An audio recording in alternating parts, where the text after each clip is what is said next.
I was adjusting my tie in the mirror, getting ready for Friday dinner at my daughter's house, when my phone buzzed. The message was from Richard Chun, my lawyer and friend of 30 years. 5 words. David, call me immediately. Urgent. I stared at those 5 words until they blurred. Call me immediately. Urgent. In 30 years of friendship, Richard had never used that word with me.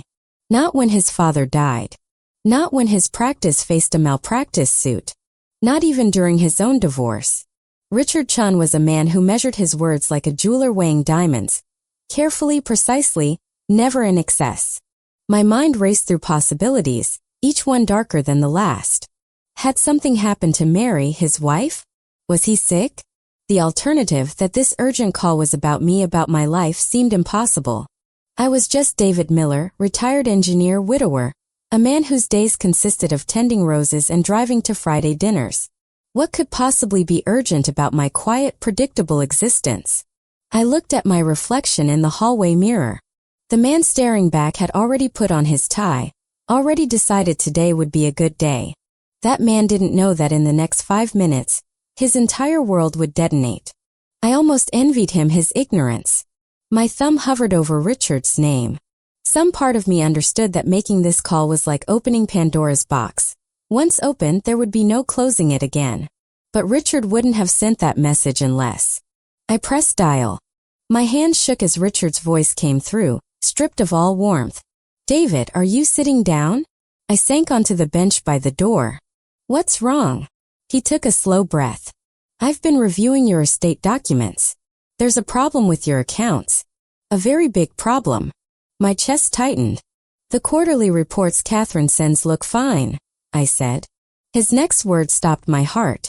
David, those reports are forgeries. Someone has been draining your accounts for 2 years. Your $3 million in retirement savings. It's almost all gone. And the person with access to do this is the one holding your power of attorney. It's Katherine. Your daughter has been bleeding you dry. Before we go any further, I need to ask, where are you watching from right now? Drop your city and state in the comments and tell me what time it is where you are. If this story resonates with you, hit that subscribe button, because what comes next will show you how deep betrayal can go. 2 years. It had been 2 full years since Margaret slipped away from me in that sterile hospital room, her hand growing cold in mine as the machines fell silent. 2 years since the world lost its color and warmth, leaving behind only the gray, empty outline of a life I no longer recognized. In those first months after her death, I walked through my days like a ghost haunting his own existence. The house we had built together, a modest 3-bedroom colonial on Maple Street in Boulder, Colorado, became both a sanctuary and a prison. Every room held her presence. The kitchen still smelled faintly of her lavender soap.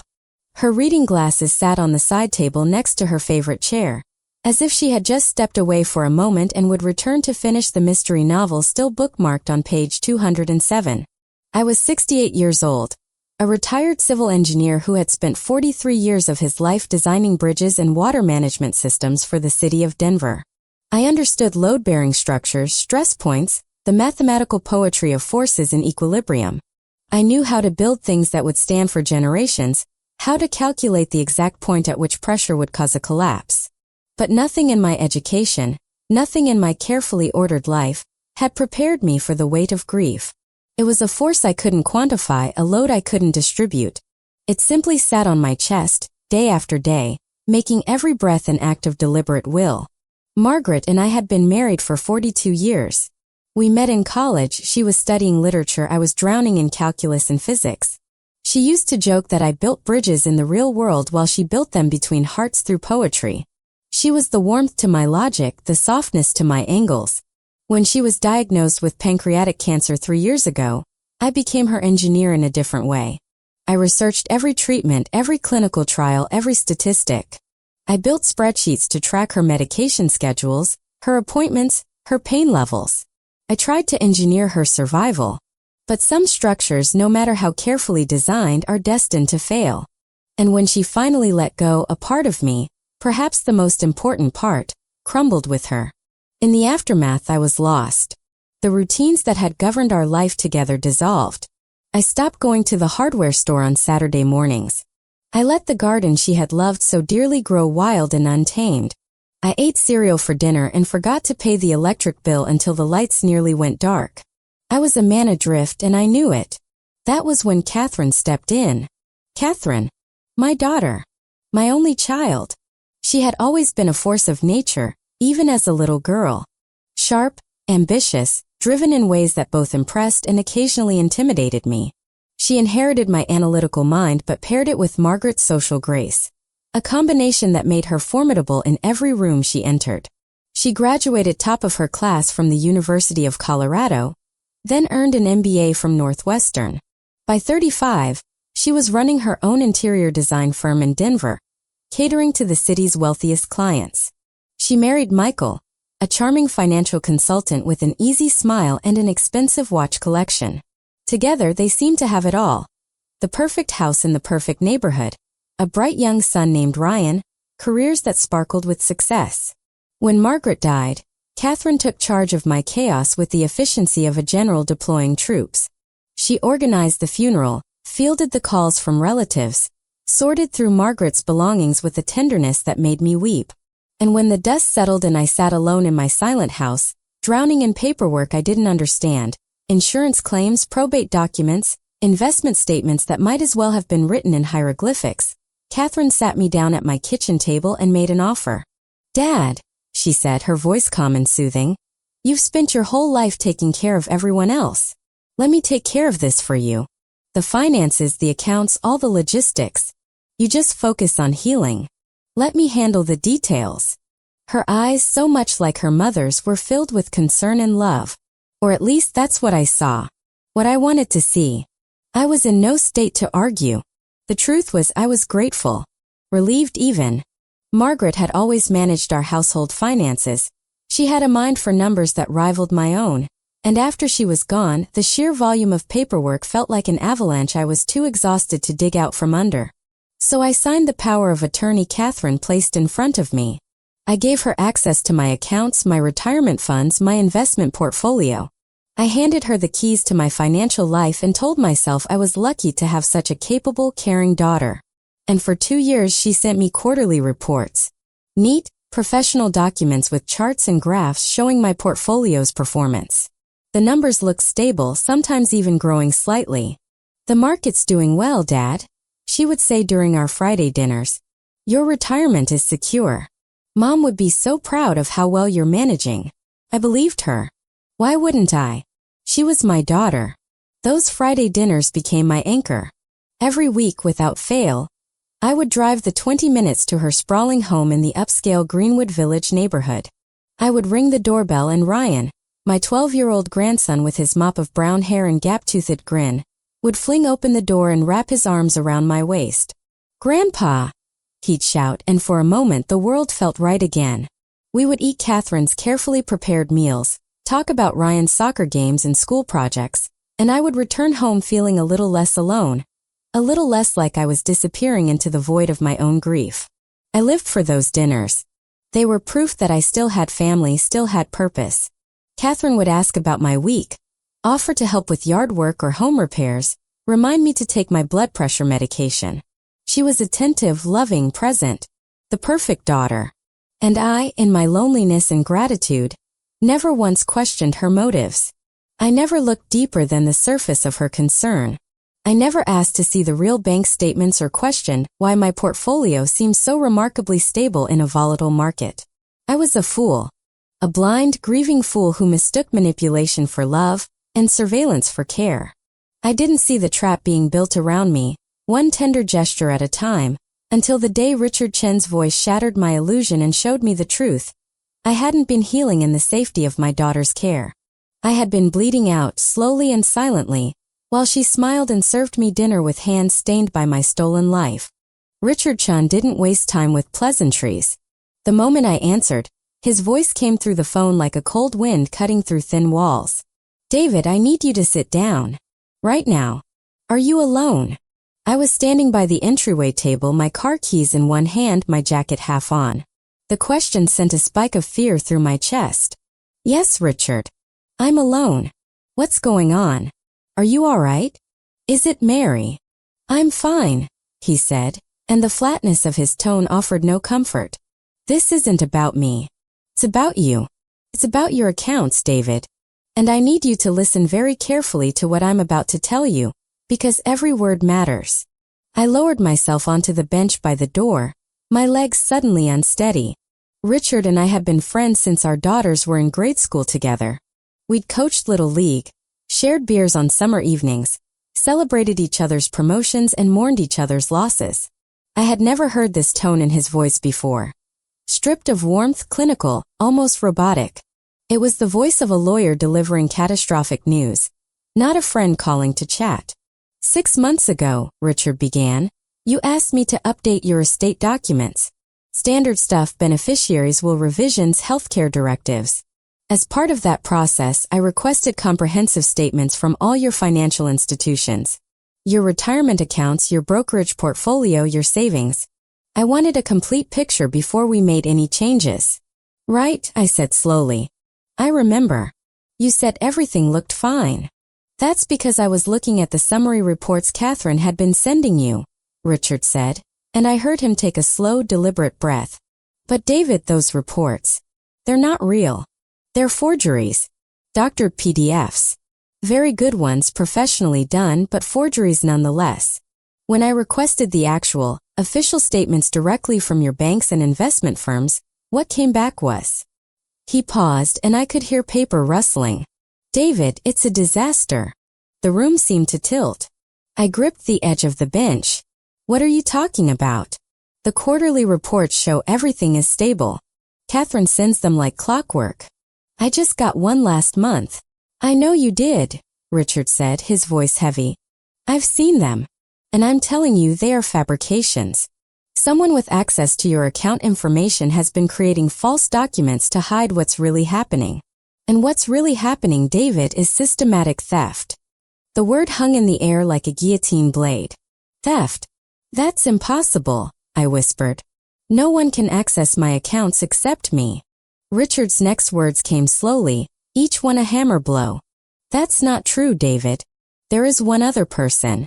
The person you granted durable power of attorney 2 years ago.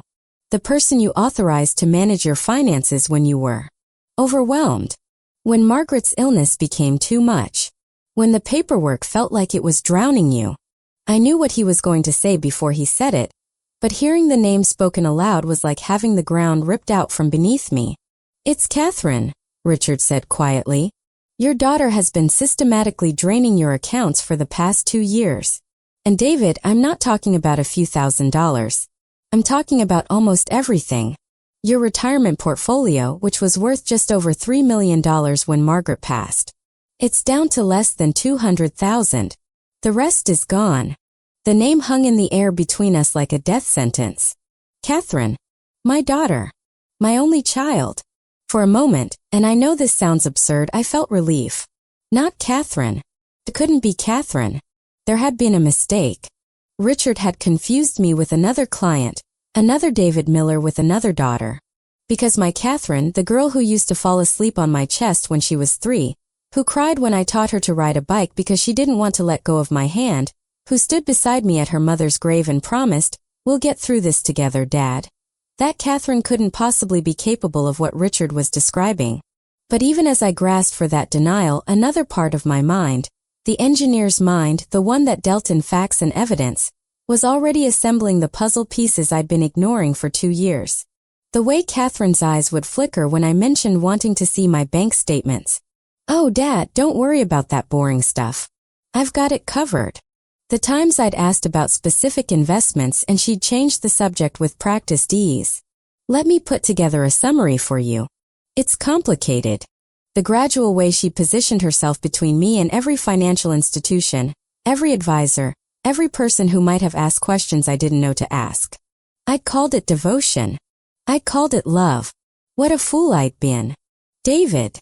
Richard's voice cut through my spiral. I need you to stay with me. I know this is a shock. A shock. I heard myself laugh, a sound like breaking glass. Richard, you just told me my daughter has been robbing me. For 2 years. While I grieved my wife. While I trusted her with everything. That's not a shock. That's an execution. The phone nearly slipped from my hand. $3 million. My entire working life. 43 years of careful saving, of contributing to my 401k, of living modestly so Margaret and I could retire comfortably. The money I had set aside to ensure I would never be a burden to my daughter, to leave something behind for my grandson, to honor the sacrifices Margaret and I had made together. Gone. No, I said, and my voice sounded distant, detached, like it belonged to someone else. No, Richard, you've made a mistake. Katherine wouldn't. She couldn't. She's been helping me. She's been managing things because I couldn't.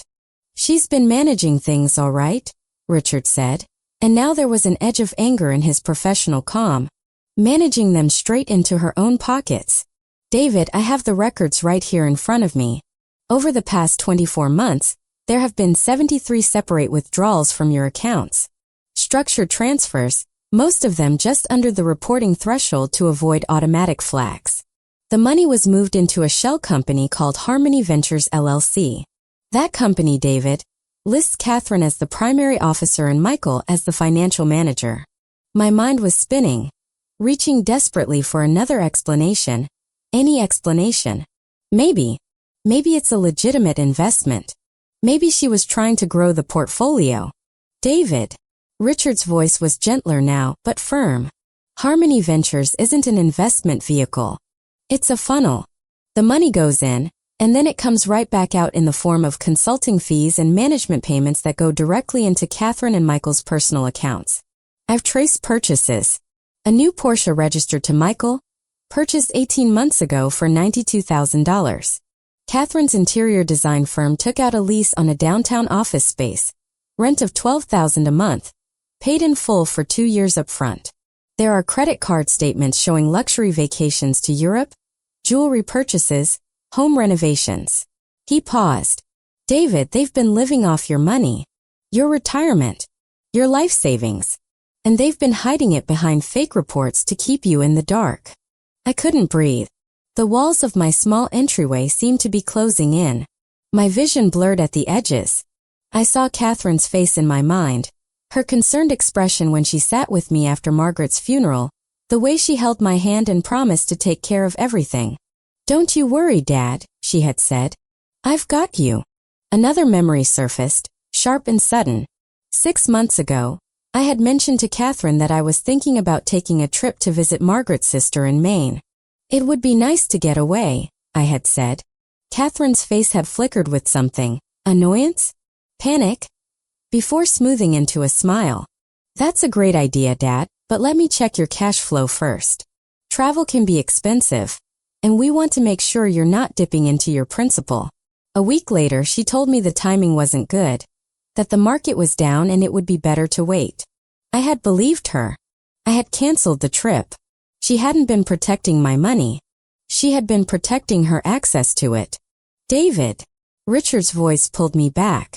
Are you still there? Yes, I managed. My throat felt like sandpaper. There's more, Richard said, and I almost laughed, a hollow broken sound. How could there possibly be more? The withdrawals have been accelerating over the past 6 months. She's taking larger amounts more frequently. I think the accounts are running dry and she knows it. Which brings me to the most important part of this conversation. He paused, and when he spoke again, his voice was hard as iron. You cannot let her know that you know. Do you understand me, David? This is critical. You are supposed to go to dinner at her house tonight. You need to go. You need to smile, ask about your grandson, eat her food, and act as if nothing has changed. Because if she suspects for even 1 second that you've discovered what she's done, she will move whatever money is left somewhere we can't trace. She will destroy records. She will lawyer up and build walls we may never be able to break through. We need time to build a case. We need her to believe she's still in control. My hands were shaking so badly I had to press the phone against my ear with both hands. You're asking me to sit across from her, to look her in the eye, knowing what she's done. Yes, Richard said simply. I'm asking you to be stronger than you've ever been. I'm asking you to become someone else for a few hours. 'Cause David, this is war now. A war she doesn't know has started. And if we're going to win, if we're going to get back even a fraction of what she's stolen, We need the element of surprise. Can you do that? I sat in the silence of my home, surrounded by the life Margaret and I had built, in the house we had paid off with money I had earned, holding a phone that told me my own daughter, my own flesh and blood, had betrayed me in the cruelest way imaginable. The man I had been 5 minutes ago was gone. In his place was someone I didn't recognize. Someone harder, colder. Someone who understood for the first time in his life what it meant to be truly, utterly alone. Yes, I said, and my voice was steady now, carved from stone. I can do that. Tell me what I need to do. The drive to Katherine's house felt like traveling through a nightmare where everything looked familiar but nothing was real. I knew this route by heart. 22 minutes door to door. Left onto Baseline Road, merge onto Route 36, exit at Bellevue. Wind through the tree-lined streets of Greenwood Village where the houses grew larger and the lawns more pristine with every turn. I had made this journey every Friday for 2 years, always with anticipation. Tonight, the same roads felt like they were leading me to an execution. My hands gripped the steering wheel until my knuckles turned white. Richard's final instructions echoed in my mind. Be normal. Be the grieving widower. Be the aging father who's a little confused, a little grateful for his daughter's help. Don't ask questions. Just observe. Let her think she's won. I pulled into the circular driveway and stared at the house my money had built, though I hadn't known it until an hour ago. It was a modern masterpiece, all clean lines and floor-to-ceiling windows, white stone and dark wood accents. Katherine had told me 2 years ago that she and Michael had stretched themselves to afford it, that they'd taken on a significant mortgage. I had believed her. I had even felt guilty that I couldn't help them financially. Now, looking at the soft golden light spilling from those enormous windows, at the perfectly manicured Japanese maple in the front yard, at the 3-car garage, I felt something else entirely. A cold, creeping rage that started in my gut and spread through my veins like ice water. This wasn't their dream home. It was my mausoleum, built with the bones of my life's work. The front door opened before I could get out of the car. Michael emerged, all casual elegance in dark jeans and a cashmere sweater. His smile was wide, practiced. "David," he called out. Right on time as always. He reached for the bakery box I'd brought, a cherry pie from Pearl Street. His hand on my shoulder felt like a brand burning through my jacket. This man had sat across from me at countless dinners, had called me dad, had asked my advice about fatherhood. And the entire time he had been robbing me blind. "Good to see you, Michael," I said, stunned by how normal my voice sounded. Warm even. The mask was already in place. We walked toward the house together. He made small talk about Ryan's soccer tournament. I responded on autopilot while some distant part of my brain cataloged everything with new eyes. The outdoor lighting fixtures, expensive. The custom mahogany door, probably $10,000. The doormat reading "Home Sweet Home." A lie woven into bristles. Katherine appeared in the foyer, and my carefully constructed mask nearly cracked. She wore a cream silk blouse and tailored slacks, her dark hair swept up elegantly. Around her neck was a delicate gold necklace with a sapphire pendant that caught the light. I had never seen it before. How much had that cost? 5,000. 10? My engineer's mind was now performing a different kind of mathematics, the arithmetic of theft. "Dad." She moved toward me with arms outstretched. I forced myself not to recoil. Her embrace was brief, perfunctory. Her perfume was expensive. Another entry in the ledger of my stolen life. "You look tired," she said, studying my face with what I had always interpreted as concern. Now I saw it for what it was, assessment. She was checking to see if I was still manageable. "Just a long week," I said, forcing a weary smile. "Getting old isn't for the faint of heart." Come in," she said, taking the pie box. "Dinner's almost ready. Ryan's just finishing homework." She led me through the foyer into the vast open-concept living area. I had to consciously control my breathing. The last time I'd been here, I had admired this space with innocent eyes. The soaring ceilings, the custom furniture, the original artwork. Now I recognized one piece, a large abstract canvas above the fireplace. I had seen it months ago in a Denver gallery. Katherine had pointed it out, mentioned casually it was priced at $42,000, laughed about how someday she might afford something like that. Apparently someday had come sooner than expected. Courtesy of my retirement fund. I settled onto the white leather sofa, probably Italian, probably another fortune, and accepted the sparkling water Michael poured. Through the windows I could see their backyard. The infinity pool with underwater lighting, the outdoor kitchen with the built-in pizza oven, the resort-quality landscaping. "How's the house treating you, Dad?" Katherine asked, settling into the chair across from me. "I've been worried about you rattling around in that big place all alone." There it was. The opening move. She had been bringing this up more frequently. Gentle suggestions that maybe I should downsize, consider a retirement community, something more manageable. At the time I thought she worried about my well-being. Now I understood. She was probing, testing, trying to figure out if I was considering selling the house, the last major asset I had left, the one thing she couldn't easily liquidate while I was still alive. "Oh, you know me," I said lightly. "Stubborn old man. Can't quite bring myself to leave yet. Too many memories of your mother." I watched her face carefully. Was that relief flickering in her eyes? "Of course," she said softly. "I understand completely. There's no rush. You stay as long as you want." Her smile was tender, loving, perfect. That's what Mom would have wanted. Hearing her invoke Margaret's name, using my dead wife's memory to manipulate me, sent fury through my chest so powerful I had to look away. I counted to 5, breathing slowly, forcing the rage back down. "Grandpa!" Ryan's voice shattered the tension as he bounded into the room, all 12-year-old energy and genuine joy.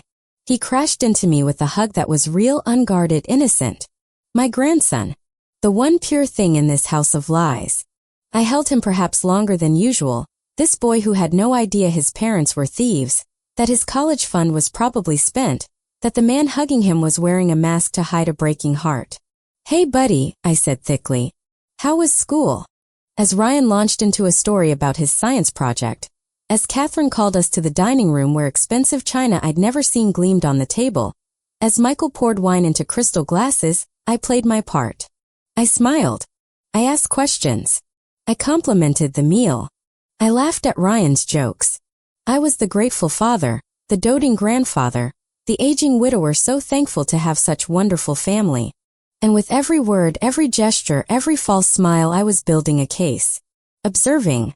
Recording every detail, every extravagance, every piece of evidence that would eventually bring this beautiful house of cards crashing down. The mask stayed on. But underneath it, I was no longer the man they thought they knew. I was becoming something else.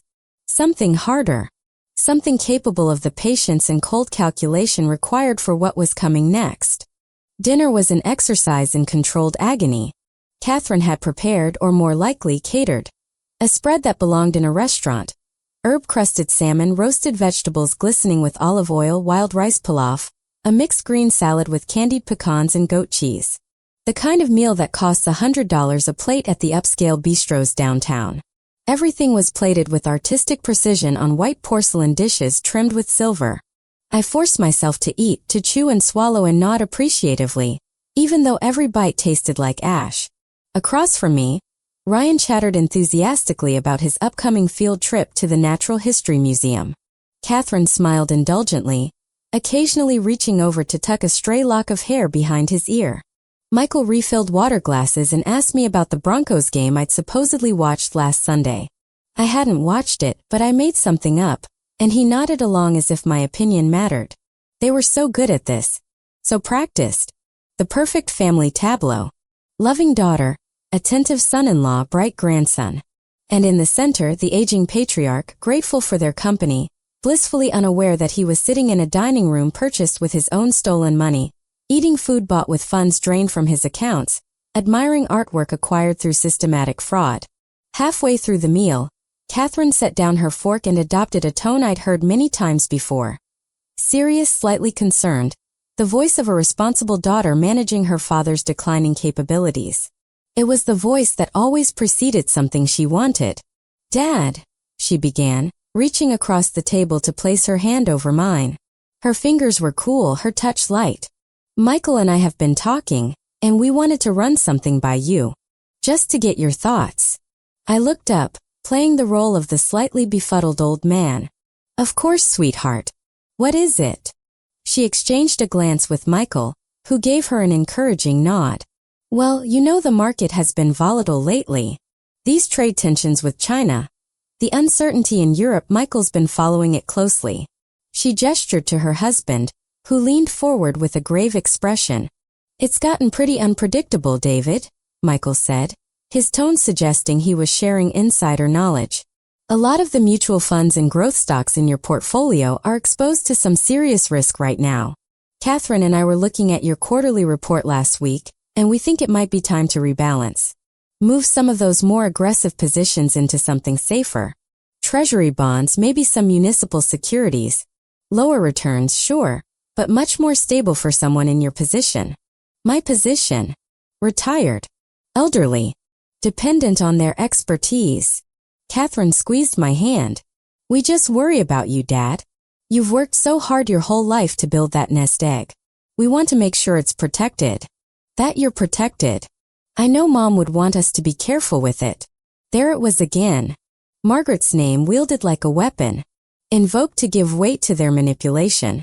What they were really suggesting, I now understood with crystal clarity, was another way to consolidate control.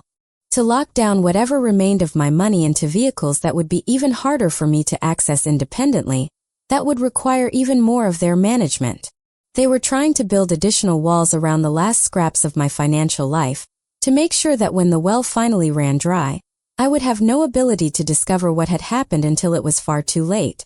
Every instinct I had screamed to stand up, to flip the table, to roar at them that I knew exactly what they'd done. To watch Katherine's carefully composed face crumble when confronted with the truth. But Richard's voice was louder in my head. You cannot let her know. The moment she suspects, she'll destroy everything. So instead I smiled. A tired, grateful smile. I patted Katherine's hand with my free one, the gesture of a father touched by his daughter's devotion.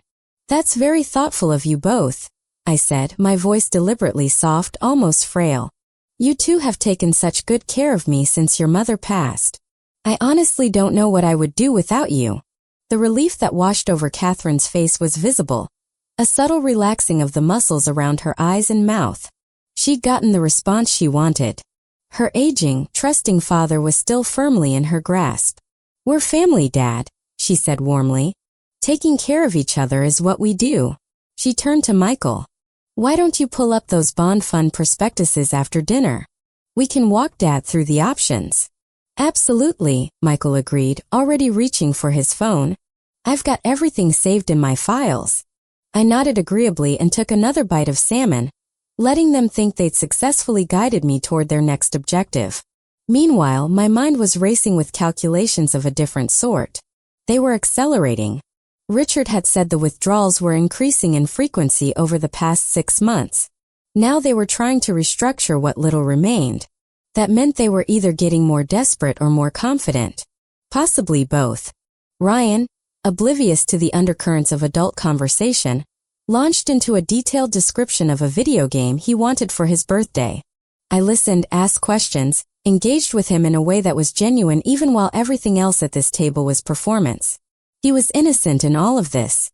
Whatever sins his parents had committed, Ryan bore no responsibility. He was just a kid who loved his grandpa, who had no idea that the comfortable life he was living had been financed through theft. After dinner, we moved to the living room. Michael pulled up documents on his tablet, and for 20 minutes, he and Katherine walked me through various bond funds and safe investment options. They used a lot of financial jargon, speaking slowly and clearly as if to a child, occasionally asking if I was following along. I nodded, asked simple questions, played the part of the overwhelmed retiree who was grateful for their guidance. This all sounds very sensible, I said finally, stifling a manufactured yawn. Why don't you put together a proposal and I'll look it over? I trust your judgment completely. You two are so much better at this than I am. Of course, Dad, Katherine said, standing to collect the dessert plates. We'll have something ready for you by next week. When it was finally time to leave, Katherine walked me to the door. She helped me into my jacket as if I were infirm, unable to manage the simple task myself. Drive safe, she said, kissing my cheek. Text me when you get home so I know you made it okay. I will, sweetheart, I promised. I walked to my car under the glow of their expensive landscape lighting, got behind the wheel, and waved as I pulled out of the driveway. Katherine stood in the doorway, backlit by the chandelier in the foyer, waving back with a smile. I drove to the end of the block, turned the corner, and then pulled over to the curb. My hands were shaking so violently I couldn't grip the steering wheel. The mask I'd been wearing for the past 3 hours finally slipped, and the rage I'd been suppressing came flooding out. I slammed my fists against the dashboard once, twice, 3 times, a wordless roar of fury and betrayal tearing from my throat. My daughter. My own daughter. The little girl I'd taught to ride a bike, whose scraped knees I'd bandaged, whose college tuition I'd paid without hesitation. The woman who'd stood beside me at her mother's grave, holding my hand as we said goodbye. She had looked me in the eye tonight, smiled, kissed my cheek, and continued the cruelest con I'd ever experienced. I sat there in the darkness for a long time, letting the waves of emotion crash over me until they finally began to recede. Then I pulled out my phone and typed a text to Richard. It's done. The mask held. She suspects nothing. What's next? His response came 30 seconds later. Now we build the trap. The morning sun cast long shadows across Richard Chen's office when I arrived at 9 o'clock sharp. The building was one of those solid structures in downtown Boulder, all brick and brass, the kind of place where serious matters were handled by serious people. I'd been here countless times over the years, but today felt different. Today I wasn't just a client seeking advice. I was a soldier reporting for duty in a war I hadn't chosen. Richard's receptionist looked at me with something I hadn't seen before, pity. She knew.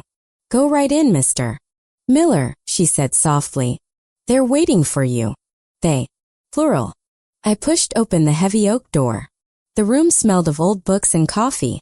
Floor-to-ceiling bookshelves lined 2 walls, packed with leather-bound legal texts. Richard's massive mahogany desk dominated the center, its surface cluttered with file folders and a laptop displaying spreadsheets. Richard stood as I entered, gripping my hand firmly.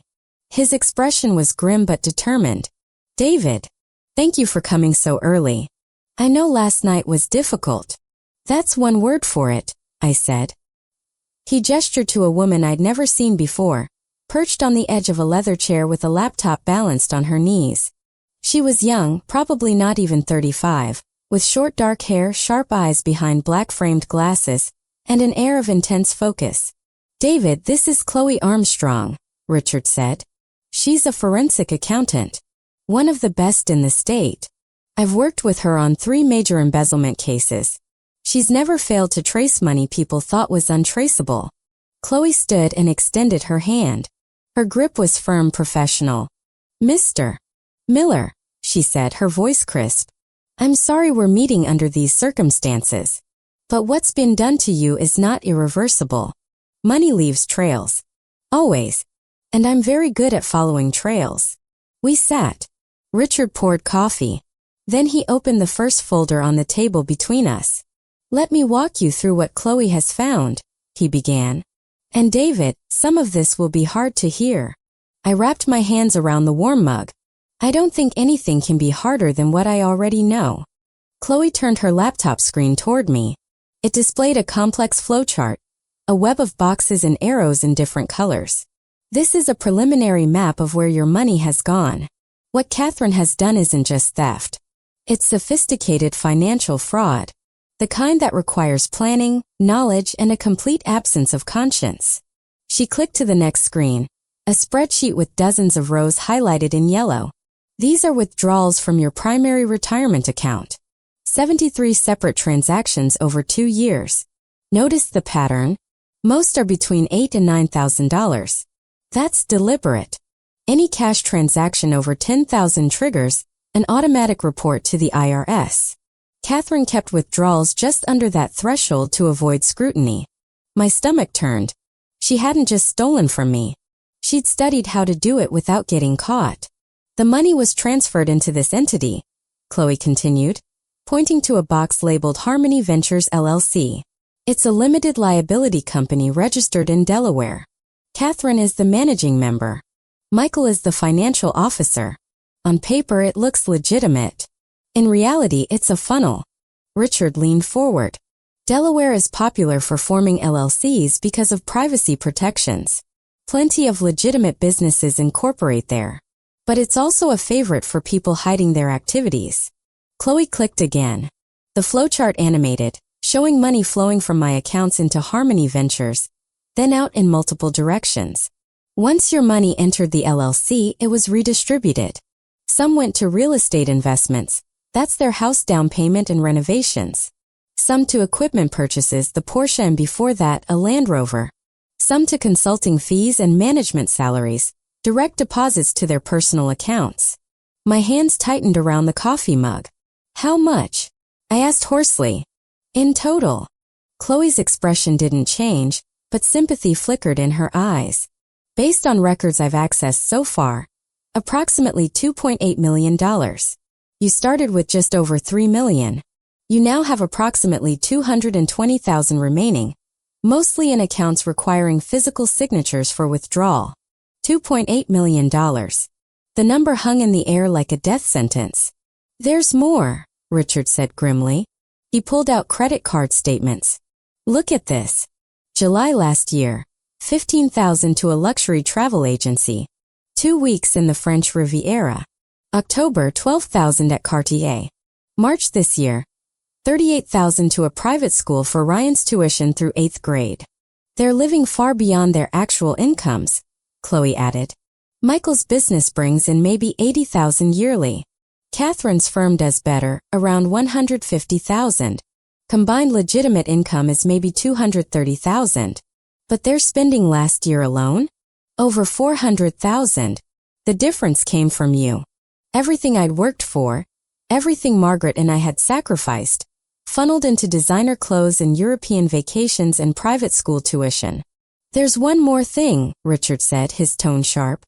The Mexico connection. Chloe pulled up another document. 6 months ago, Harmony Ventures made its largest single investment, $450,000 into a resort development outside Cancun. The project is called Vista Del Mar Luxury Resort. Michael is listed as one of the project managers. Is it legitimate? I asked. Depends on your definition, Chloe said. The development is real, but it's hemorrhaging money. Construction is months behind. There are rumors of cost overruns, contractor disputes, possible corruption. That $450,000? A desperate capital injection to keep the project from collapsing. Richard's jaw tightened. David, they're not just thieves. They're gamblers. And they're losing. That Mexico project will probably fail, which means that money is gone forever. They can't pay it back even if they wanted to. The room fell silent. I stared at the flowchart, at the web of lies spun around me while I grieved. So what do we do? I finally asked. Richard's expression hardened. We build a case so airtight Katherine won't be able to lie her way out. Chloe continues tracing every dollar. I'll file subpoenas for bank records, emails, anything proving intent. And you continue playing your role. The confused, grateful father. He leaned back, eyes glinting with cold calculation. But there's one more piece. We need to force her hand. Make her desperate enough to do something stupid. Something that exposes her completely. He paused. We're going to make her think she's about to lose everything. The plan Richard outlined was elegant in its simplicity and brutal in its psychology. It relied on understanding Katherine's greatest vulnerability, her need for control, and her absolute dependence on my continued ignorance. For 2 years she had operated in the shadows, confident that I was too grief-stricken, too trusting, too old to question her. Now we were going to shatter that confidence by threatening the one asset she couldn't easily steal while I was still alive, my house. The key, Richard explained, leaning forward with his hands steepled, is to make her panic without making her suspicious. We need her to believe you're acting out of genuine confusion or loneliness, not because you've discovered anything. And the best way to do that is through a third party. He pulled out a legal pad and sketched a quick diagram. You're going to have a conversation with someone you trust, someone in your social circle who is known for being, let's say, incapable of keeping secrets. You're going to confide in this person that you're considering a major life change. Specifically, that you're thinking about selling the house and moving to a retirement community. I immediately thought of Arthur Gable. Arthur had been my friend for nearly 40 years. We'd worked on city infrastructure projects together back in the day, attended the same church, played golf every other weekend until my knees started acting up. Arthur was a good man, loyal and kind. He was also, as Margaret used to say with affection, incapable of holding water. If you told Arthur something in confidence, it would be common knowledge within 24 hours. Arthur, I said aloud. Richard smiled slightly. I was thinking the same thing. Arthur Gable. Perfect choice. You'll arrange to have lunch with him somewhere public but not too crowded. A diner, maybe. Somewhere comfortable, familiar. You'll tell him you've been struggling with the upkeep of the house, that it's too big, too full of memories. You'll mention that a friend of yours moved to a luxury retirement community in Scottsdale, Arizona, and raved about it. Golf, swimming pool, activities, meals prepared. No maintenance, no yard work, no stairs. And I'll say I'm seriously considering it, I continued, understanding where this was going. That I'd have to sell the house and liquidate most of my assets to afford it. Exactly, Richard said. You'll make it sound like you're already halfway to a decision. Maybe mention you've been looking at brochures, that you're planning to visit Scottsdale in the next month or two. Arthur will listen sympathetically, and then the moment you part ways, he'll be on the phone. Within hours, Katherine will know. Chloe, who had been quietly taking notes, looked up. The threat of a sale accomplishes several things simultaneously. First, it introduces outside parties into your financial picture. Realtors, appraisers, title companies, escrow agents. All of whom will want documentation verification, clear accounting of assets. Katherine can't risk that level of scrutiny. Second, it threatens her inheritance. That house is probably the cornerstone of her long-term plan. She's been waiting for you to die, so she can claim it without obstacles. The bluntness of her words, waiting for you to die, hit me like a physical blow, but I didn't flinch. It was the truth. My death had become part of Katherine's financial strategy. Third, Richard added, it will make her desperate. The Mexico project is failing. Her cash flow from your drained accounts is slowing to a trickle because there's not much left to take. She needs that house, David. She needs it as collateral, as an asset, as her final safety net. If you threaten to sell it, she'll have to act. And when people act out of desperation, they make mistakes. I sat back, processing the layers of the trap. You think she'll try to stop me? I think she'll do more than try, Richard said. I think she'll escalate. She'll double down on the narrative she's been building. That you're confused, declining, not capable of making sound decisions. She might try to convince you directly. She might try to involve your doctor. She might even, he paused, choosing his words carefully. She might try to have you declared incompetent. File for a conservatorship or guardianship. Take legal control. The idea sent a chill down my spine. She would do that? David, she's already stolen nearly $3 million from you, Chloe said quietly. She forged financial documents. She built an elaborate shell company to hide the theft. Yes, I think she would absolutely try to have you declared incompetent if she thought it was the only way to maintain control. Richard nodded. And if she does, if she files any kind of legal petition, that's when we have her. Because the moment this becomes a court matter, we get to present our evidence. Bank records, her forged quarterly reports, the Harmony Ventures trail, everything Chloe has documented. We turn her own weapon against her. I thought about Katherine's face across the dinner table last night. The way she'd smiled and touched my hand and spoken about protecting me. The way she'd invoked Margaret's memory. When do we start? I asked. Today, Richard said. Call Arthur this morning. Set up lunch for early this week. Be casual about it, just two old friends catching up. Then plant the seed. After that, we wait. How long? I asked. Not long, Chloe said. Based on her spending patterns and the withdrawal acceleration, she's feeling pressure already. Add this threat to the mix, and I'd estimate you'll hear from her within 48 hours of the information reaching her. Probably sooner. Richard stood and walked to his desk, returning with a small black box. He opened it to reveal a tiny device, no larger than a stick of gum. This is a voice-activated recording device. It's completely legal in Colorado. We're a one-party consent state, which means you can record any conversation you're part of without informing the other parties. I want you to keep this with you at all times. In your pocket, clipped inside your jacket, wherever you can access it quickly. If Katherine comes to your house, if she calls and says she's coming over, you activate this. We need to capture her own words, her own voice making threats or admissions.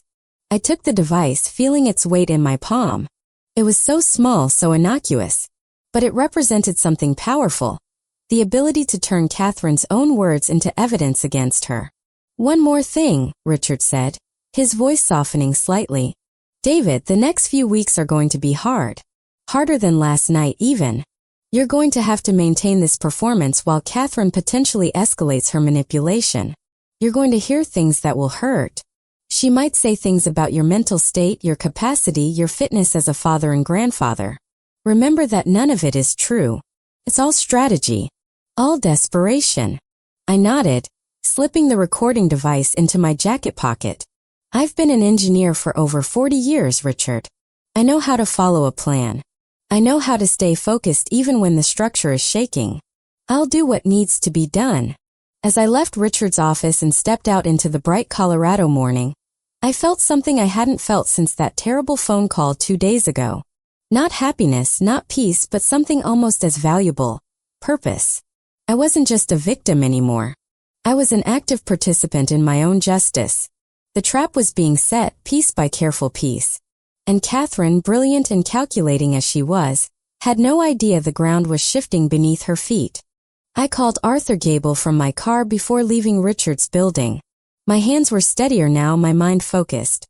The phone rang 3 times before his familiar voice answered. David. Good to hear from you, buddy. How are you holding up? The genuine warmth in his tone made me feel guilty for what I was about to do. Arthur was innocent in all this, a good man I was using as an unwitting messenger. But this had to look natural, like the rambling thoughts of a lonely widower. I'm doing all right, Arthur. Listen, are you free for lunch tomorrow? That diner on Walnut Street? The one with the good Reuben sandwiches. Morton's place? Absolutely.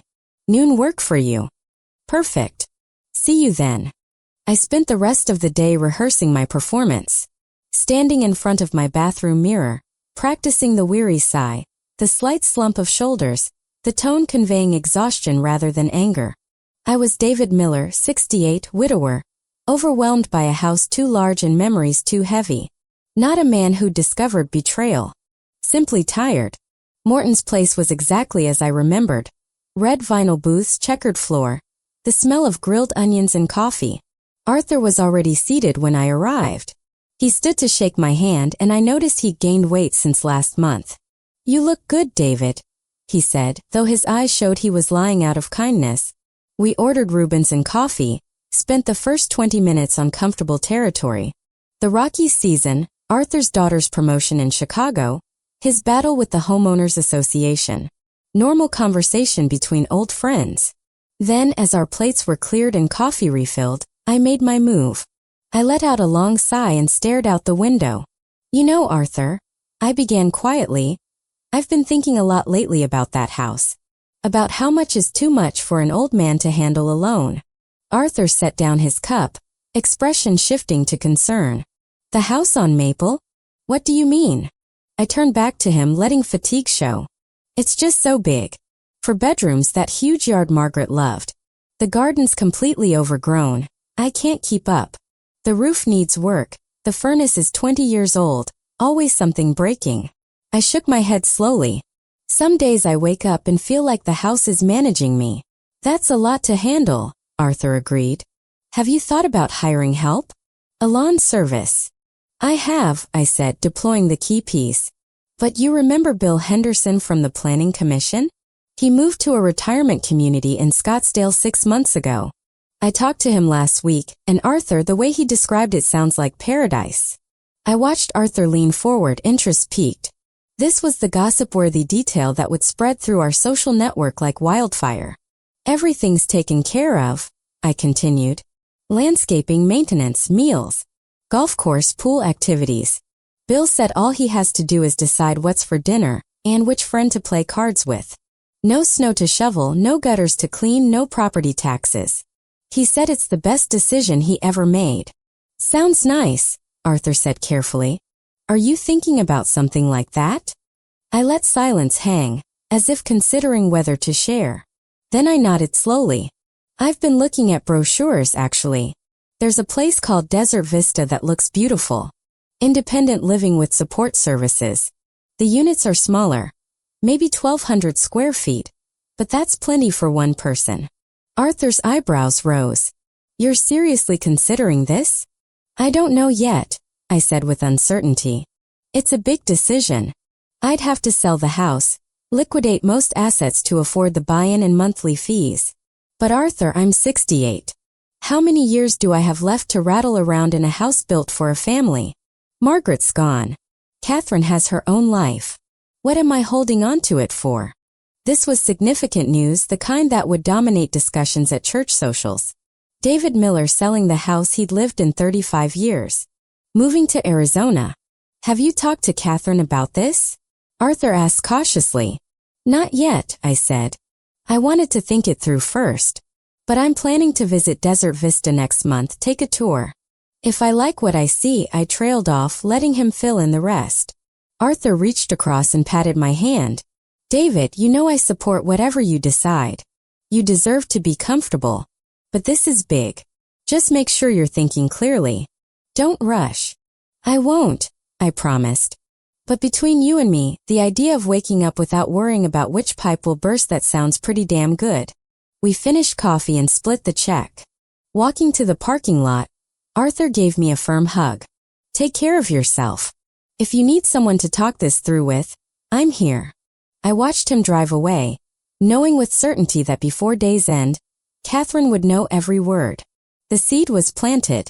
Now came the hardest part, waiting for it to grow into the crisis that would force her hand. I drove home slowly. My phone sat silent on the passenger seat. I kept glancing at it, half expecting it to ring. But Richard said it would take time, that Katherine would need to process, to panic privately before acting publicly. The call came at 6:17 that evening. I was heating soup for dinner when my phone buzzed. Katherine's name flashed on screen. My heart rate spiked, adrenaline flooding. This was it. I took 3 slow breaths, reached into my jacket and activated the recording device Richard had given me. Only then did I answer. Hello, sweetheart, I said calmly. Dad. Her voice was tight, controlled, but I heard strain beneath it. I just got the strangest call from Arthur Gable. He said you two had lunch today and that you told him you're thinking about selling the house and moving to Arizona. I could picture her pacing in her expensive kitchen, Michael hovering nearby, both trying to figure out how to contain this unexpected crisis. Oh, I said with mild surprise, as if I hadn't expected Arthur to share the conversation. Yes, we talked about a lot of things. Arthur's a good listener. Dad, you can't sell the house. The words came out more forcefully than she probably intended. I heard her take a breath, recalibrate. When she spoke again, her voice was softer. I mean, this is our family home. It's where Mom lived, where I grew up. Every room has memories. How could you even think about letting it go? The manipulation had begun. The guilt. The desperate scramble to maintain control. I closed my eyes and let her words wash over me, while the tiny device in my pocket captured every syllable. I kept my voice soft, slightly confused, the tone of a man who genuinely didn't understand why his daughter was so upset. Honey, I know the house has memories. That's part of the problem. Every corner reminds me of your mother. Sometimes I think, maybe it would be easier to start fresh somewhere new. Somewhere without all the ghosts. Dad, no. Katherine's voice cracked slightly, a masterful touch of emotion. You can't run from grief. Mom would want you to stay in the home you built together. And what about Ryan? This is his grandpa's house, where he comes every Friday. You can't just take that away from him. The invocation of my grandson was a low blow, and she knew it. But I'd been preparing for this. Ryan will understand, I said gently. He can visit me in Arizona. It'll be an adventure for him. Swimming pools, sunshine. Kids love that sort of thing. There was a pause on the other end of the line. I could practically hear her recalculating, searching for a different angle of attack. When she spoke again, her voice had shifted to practical concern. Dad, have you really thought about the logistics of this? Selling a house isn't simple. There are realtors, inspections, all sorts of paperwork. And these retirement communities, they're expensive. Have you actually looked at the costs? Bill said it's very reasonable, I replied, deliberately vague.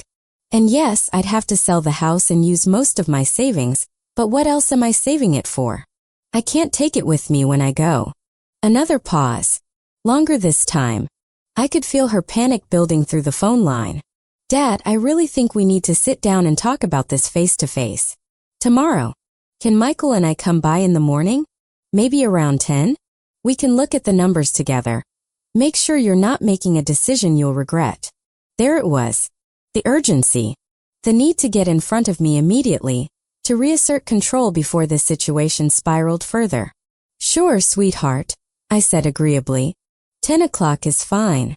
I'll put on a pot of coffee. Perfect. And Dad?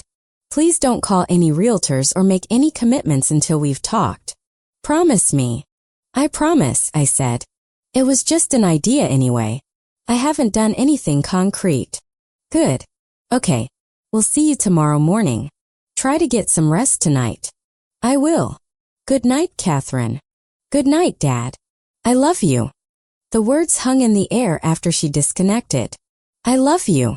3 words she could say with such ease while planning to tighten her grip around my throat. I stood in my kitchen, phone in one hand, the other hand pressed against the counter to steady myself. The recording device was still running in my pocket. I pulled it out and stopped the recording, then immediately texted Richard. She took the bait. Coming tomorrow at 10 a.m. with Michael. Device captured everything. His response came within seconds. Perfect. I'm coming to your house at 8 a.m. We need to prepare you for what's coming next. And David, hide that recording device somewhere they won't find it when you're not actively using it. Kitchen drawer, back of a bookshelf, anywhere secure. I spent the rest of the evening in a state of controlled tension. I couldn't eat, couldn't focus on television, couldn't even pretend to read. Instead, I moved through the house Margaret and I had built together, seeing it with new eyes. This wasn't just my home anymore. It was the battlefield. Every room would be a witness to what was coming. I took the recording device and tucked it into a hollowed-out book on my study shelf, an old engineering textbook I knew Katherine would never touch. Then I prepared the living room like a stage. I made sure the decorative birdhouse Margaret had loved sat prominently on the mantelpiece, its hollow base the perfect hiding spot for the backup recording device Richard had given me. I positioned the furniture so that anyone sitting on the sofa would be facing that direction, their voices carrying clearly toward the hidden microphone. Sleep was impossible. I lay in bed staring at the ceiling, listening to the house creak and settle around me, wondering how my life had come to this. How the little girl I'd taught to ride a bicycle had grown into a woman capable of such calculated cruelty. Richard arrived at 8 o'clock sharp the next morning, carrying a leather briefcase and wearing an expression of grim determination. We sat at my kitchen table, and he walked me through exactly what to expect. Katherine will come in with a strategy, he said, pulling out a legal pad covered in notes. She'll have done her homework overnight. Expect her to bring documents, probably financial projections, cost analyses, anything that makes selling the house look like a terrible idea. She'll appeal to your emotions, your sense of family, your connection to Margaret's memory. When that doesn't work, she'll switch to logic, to numbers, to fear. Fear of what? I asked. Fear of being alone. Fear of making a mistake. Fear of being taken advantage of by predatory retirement communities. Richard leaned forward. David, she might even bring up your competency. Not directly, not yet. But she'll plant seeds. Little comments about your memory, your decision-making, your emotional state. She's building a narrative that you're not thinking clearly. I felt my jaw tighten. And what do? You be exactly what you were on the phone last night. Tired. A little sad. Uncertain but drawn to the idea of simplicity. You don't argue with her. You listen. You nod. You say things like, maybe you're right, and I need to think about it more. You give her the impression that she's succeeding, that she's talking you down from the ledge. What you don't do is commit. You don't promise not to sell. You remain ambiguous. Why? I asked, though I thought I knew the answer. Because ambiguity is threatening to someone who needs certainty. If she leaves here today believing she's completely talked you out of it, she'll relax. But if she leaves with doubt, with the fear that you might still do this, that's when she'll escalate. That's when she'll make the move we're waiting for. Richard opened his briefcase and pulled out another small recording device, this one even tinier than the first. I want you to activate the one in the birdhouse before they arrive. It'll run for up to 6 hours on battery. And keep this one in your pocket as backup. If they ask to speak privately with you, if they suggest going into another room, you need audio capture. He handed me the device, and I slipped it into my cardigan pocket. Then he stood and gripped my shoulder firmly. You're doing the right thing, David. I know this is hell. But we're close. Very close. Katherine is about to walk into a trap of her own making. After Richard left, I had an hour alone. I spent it sitting in Margaret's chair, the one she'd occupied every evening with her mysteries and her reading glasses. I picked up the novel still bookmarked on page 207 and held it in my hands, feeling the weight of it, the worn softness of the cover. I'm doing this for us, I whispered to the empty room. For what we built. For what she's stolen. I need you to know I'm doing this for the right reasons. The house offered no answer except silence. But it was a different silence than before. Not empty. Waiting. At 9:45, I activated the recording device hidden in the birdhouse. At 9:58, I saw Katherine's white Mercedes pull into my driveway. Michael was in the passenger seat.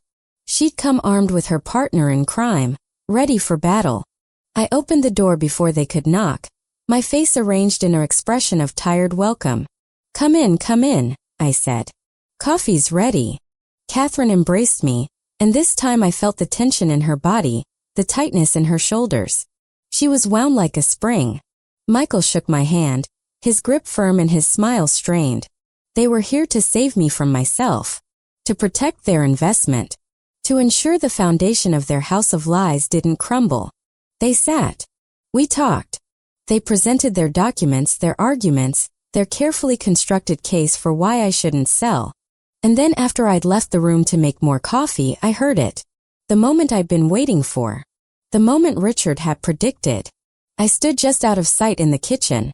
The recording devices capturing every word. Michael's voice anxious and low. You don't think he'll actually do it, do you? Sell the house? Katherine, the investors are pulling out of Mexico. The project is collapsing. We need another injection, and we need it now. Katherine's response was cold, calculated, stripped of all the warmth she'd shown me moments before. He won't sell. I won't let him. If I have to, I'll prove he's not competent to make that decision. The power of attorney isn't enough. We need a conservatorship. We need full control. I sat in the silence after the recording ended, my phone clutched in a hand that had gone numb. The voice I'd just heard, Katherine's voice stripped of all pretense, cold and calculating as a surgeon's blade, belonged to a stranger. And yet it was undeniably hers. The slight upturn at the end of certain words, the way she said we need instead of I need, always including Michael in her machinations as if shared guilt was somehow less guilt. We need a conservatorship. We need full control. Those words, her words, were a confession and a death warrant rolled into one. She wasn't just stealing my money anymore. She was preparing to steal me. My mind. My autonomy. My very self. I thought about the elderly people I'd seen in the nursing homes Margaret and I had visited when we were researching her end-of-life care. The ones shuffling in hallways, their children visiting every few months, signing papers they couldn't read, making decisions they couldn't contest. I'd pitied them then. I'd thought, thank God I have Katherine. She'd never let that happen to me. She'd never let it happen. She was making it happen. My hands started shaking again, but this time not from shock. From rage. Pure, cold, focused rage. The kind that doesn't explode, it crystallizes. It becomes diamond hard and cuts through everything in its path. I played the recording a second time. This time I didn't hear betrayal. I heard evidence. I heard the weapon that would destroy her. I walked back into the living room with a fresh pot of coffee and a smile on my face, and I played my part perfectly until they left, believing they'd won, believing I was still the confused old man they could control. But they had no idea. The ground beneath them was already gone. Katherine swept into my living room with the confidence of someone who believed she controlled the narrative.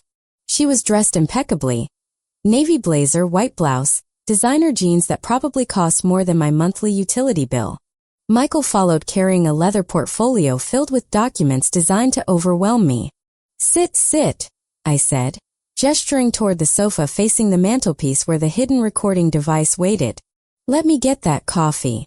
I'll help you, Dad, Katherine said, following me into the kitchen. I felt her eyes assessing me as I poured 3 mugs, looking for signs of confusion, weakness, vulnerability she could exploit. You look tired, she said softly, placing her hand on my arm. Did you sleep okay? Not really, I admitted truthfully. A lot on my mind. I can imagine. Her voice dripped with sympathy. These big life decisions can be overwhelming at our age. At our age. I was 68. She was 43. The comment was deliberate, positioning me as elderly, declining, someone needing guidance from the younger generation. We settled into position, Katherine and Michael on the sofa, me in my armchair across from them. The autumn morning light streamed through the windows. Everything looked peaceful, domestic. A family discussion. Nothing to suggest this was a battlefield. Michael opened the portfolio and pulled out papers. David, we wanted to talk through some practical considerations about selling the house. Just to make sure you have all the information before making any major decisions. I appreciate that, I said mildly. Katherine leaned forward, earnest. Dad, I know the house feels like a burden. I understand that. But selling it, especially to move across the country where you don't know anyone, I'm worried you haven't thought through all the implications. Michael slid a spreadsheet toward me. We ran numbers last night. After realtor commissions, closing costs, capital gains taxes, you'd lose about 15 to 20% of the home's value, right off the top. I picked up the paper, letting my hand tremble slightly. The columns of numbers were in tiny print, deliberately complex and intimidating. That seems like a lot, I said slowly. It is a lot, Katherine agreed. And then there's Desert Vista itself. The entrance fee alone is $300,000. Non-refundable. Monthly fees are another $4,000. That's $48,000 a year, not including medical expenses. Bill Henderson said it was reasonable, I protested weakly. Bill probably has a larger nest egg than you realize, Michael said gently but firmly. And honestly, David, with current market volatility, now is the worst time to liquidate assets. You'd be selling low and buying high. From a financial planning perspective, it's a recipe for disaster. I set down the spreadsheet and rubbed my temples, playing the overwhelmed man. I just thought it seemed simpler. I know, Dad. Katherine moved to kneel beside my chair, taking my hand in both of hers. Her touch was cool, her grip firm. I know you're lonely. I know this house feels empty without Mom. But running away to Arizona won't fix that. It'll just put you in an unfamiliar place, isolated from everyone who loves you, locked into a contract that will drain your savings within a few years. What happens when the money runs out? Michael added with manufactured concern. These places are businesses. They won't keep you if you can't pay. You'd be forced to leave to find cheaper housing, probably in a facility that's not nearly as nice. Is that what you want? The picture they painted was bleak. Poverty, abandonment, regret. Designed to terrify me, to make me cling to the status quo where they could continue their theft. Every word was being captured by 2 recording devices. Maybe you're right, I said quietly, voice deliberately shaky. I hadn't thought about all of that. Katherine squeezed my hand. Of course you hadn't. That's why you have us. She glanced at Michael. Some silent communication passed between them. She took a breath and I knew what was coming. The pivot to something darker. Dad, I need to ask you something and please don't be offended. Have you been feeling confused lately? Forgetful? Because this idea to sell the house, to uproot your entire life on a whim, it's not like you. You've always been so careful, so deliberate. This feels impulsive. Erratic. There it was. The seed Richard had warned me about. The suggestion that my judgment was impaired, that I wasn't thinking clearly, that I needed someone to make decisions for me. I pulled my hand back, allowing defensiveness to show. I'm not confused, Katherine. I'm tired. There's a difference. Of course, she said quickly, soothing. I'm not saying you are. I'm just worried. We both are. And if you're feeling overwhelmed, if managing everything is becoming too much, we're here to help. We can take on more responsibility. Take some of the burden off your shoulders. More responsibility. More control. The trap within the trap. What are you suggesting? I asked. Michael cleared his throat.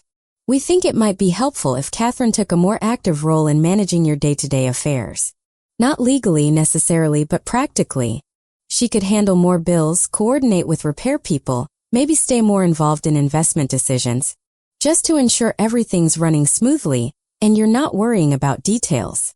I already manage my investments, I pointed out, feigning confusion. Katherine's smile tightened almost imperceptibly. Well, yes, but with our help, Dad.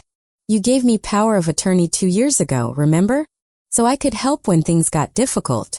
And honestly, it might be time to expand that arrangement. Just to be safe. Just to make sure you're protected. Protected. That word again. A weapon disguised as concern.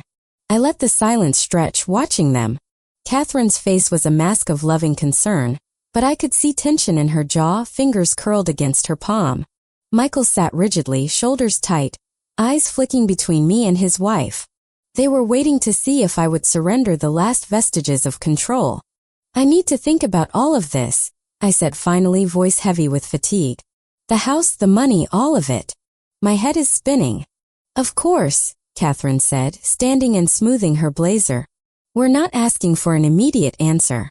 We just want you to promise that before you make any major decisions about the house, about moving, about anything, you'll talk to us first. That you won't do anything rash. Can you promise us that? It was phrased as a request but was really a demand. A test of my controllability. I looked up at my daughter and gave her the answer she needed. I promise I won't do anything without talking to you first. The relief on her face was visible. She bent down and kissed my forehead. Thank you, Dad. We just love you so much. We want what's best for you. At the door, Katherine turned back. We'll check in on you in a couple of days, okay? And Dad? Maybe you should schedule a checkup with Dr. Harrison. Just a routine physical. It's been a while, hasn't it? Another seed planted. The suggestion that I needed medical evaluation, that perhaps a doctor might find something concerning about my cognitive state. Maybe I will, I said noncommittally. I watched them drive away.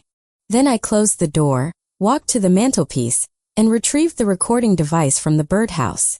My hands were steady as I stopped the recording. Almost 11 minutes of Katherine and Michael's voices, captured in digital perfection, speaking words they could never take back. I texted Richard. They came. They performed exactly as you predicted. I have everything recorded. His response was immediate. Bring both devices to my office. Now, David, she just handed us the case. 3 days passed in tense silence. Katherine didn't call. She didn't text. The usual Friday dinner invitation never came.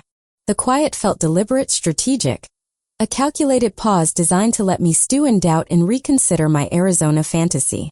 She believed she'd talked me down from the ledge, but she wasn't quite certain. So she was giving me space to come to my senses while she planned her next move. I spent those 3 days in Richard's office, going over every detail of the case Chloe had built. The evidence was overwhelming: bank statements showing the systematic withdrawals, the paper trail leading to Harmony Ventures LLC, credit card records documenting their extravagant spending, photographs of their house and cars and jewelry. And now we had the recordings. Katherine's voice suggesting I was confused, erratic, impulsive. Michael's voice painting doomsday scenarios. Both of them maneuvering to expand their control over my life. We're ready, Richard said on Tuesday afternoon, reviewing the thick binder Chloe had prepared. If Katherine does nothing, we can file a civil suit for elder financial abuse and fraud. The evidence is ironclad. But if she escalates, if she tries to go for conservatorship like we think she will, Then we let her make the first move and destroy her in court. How long do we wait? I asked. Not long, Chloe said, looking up from her laptop. Based on her spending patterns, she's desperate. The Mexico project is collapsing. We found updated filings yesterday. 2 more investors pulled out last week. The whole development is on the verge of bankruptcy. That $450,000 she put in from your accounts? Gone. They need cash flow and they need it fast. Richard nodded grimly. The house is their last play. If they can get full legal control of you, they can force a sale, claim it's in your best interest, and pocket the proceeds. It's their only way out of the hole they've dug. The call came on Wednesday morning at 9:15. Not from Katherine, but from a number I didn't recognize. I almost didn't answer, but something made me pick up. Mr. Miller. This is Nancy Rothman from the law offices of Damon and Associates. I'm calling on behalf of your daughter, Katherine Miller. Do you have a moment to speak? My blood ran cold. A lawyer. Katherine had hired a lawyer. I activated the recording device in my pocket before responding. Yes, I can speak. What is this about? Mr. Miller, I want to assure you that this call is coming from a place of deep concern for your well-being. Your daughter has retained our services to explore some legal options that would provide you with additional support and protection as you navigate this stage of your life. Additional support. Protection. The same euphemisms Katherine had used, now coming from an attorney's mouth. I'm sorry, I don't understand, I said, playing confused. What kind of legal options?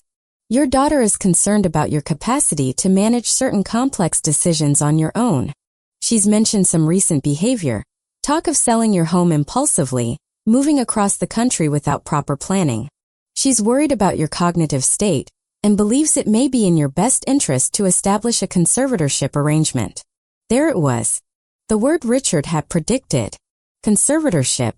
The legal mechanism that would strip me of my autonomy, my rights, my ability to make decisions about my own life. It would give Katherine total control over my finances, my property, my healthcare, everything. A conservatorship? I repeated, letting my voice shake. That sounds very serious. It's actually a common arrangement for people in your situation, Mr. Miller. It's designed to protect you from making decisions that could harm you financially or otherwise. Your daughter would be appointed as your conservator, and she would manage your affairs with your best interests in mind. It's really quite routine. Routine. As if stripping someone of their legal personhood was no more significant than filing taxes. I need to think about this, I stammered. This is a lot to take in. Of course. I understand this is overwhelming.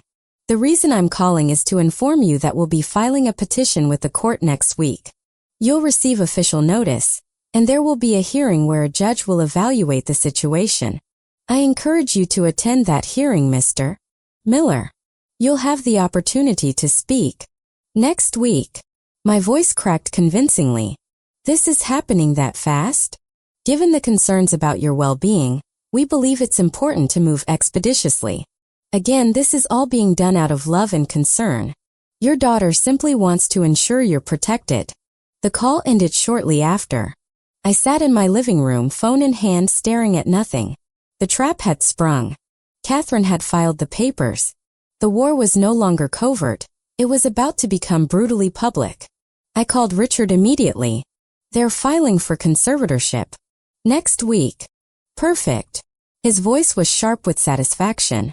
Let them file. Let them put it in writing, make it official, bring it before a judge. That's exactly where we want this, David. In a courtroom under oath, with all our evidence laid out for the world to see. What do I do now? I asked. Nothing, Richard said. You wait for the official notice. You don't call Katherine, you don't confront her. Let her think you're scared and confused. Let her think she's winning. And when we walk into that courthouse, we're going to show her exactly how wrong she is. The official petition arrived by certified mail on Friday morning. I signed for the thick envelope with hands that genuinely trembled now, not from fear of Katherine, but from rage barely contained. Inside was a legal document, formal and cold, titled Petition for Conservatorship of the Person and Estate of David Miller. I sat at my kitchen table, The same table where Katherine had sat 2 years ago and convinced me to sign the power of attorney, and read the petition a second time.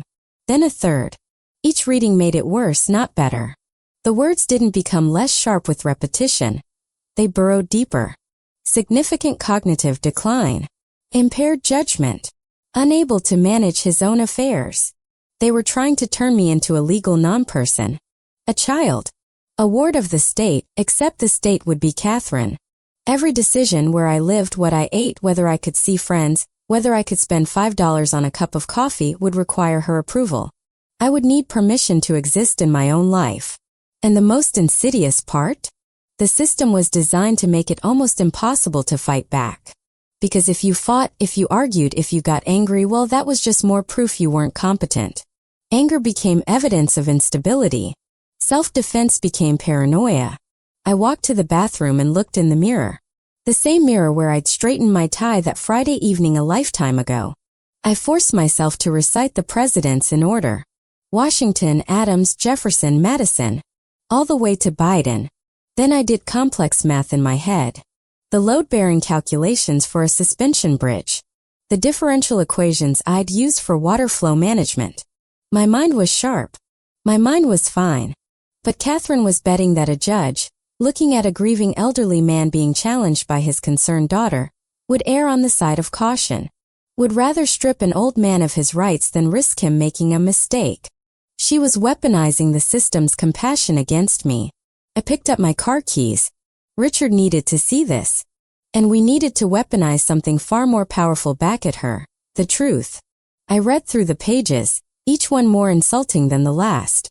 Katherine claimed I exhibited significant cognitive decline and impaired judgment. She cited my sudden and irrational decision to liquidate primary residence as evidence.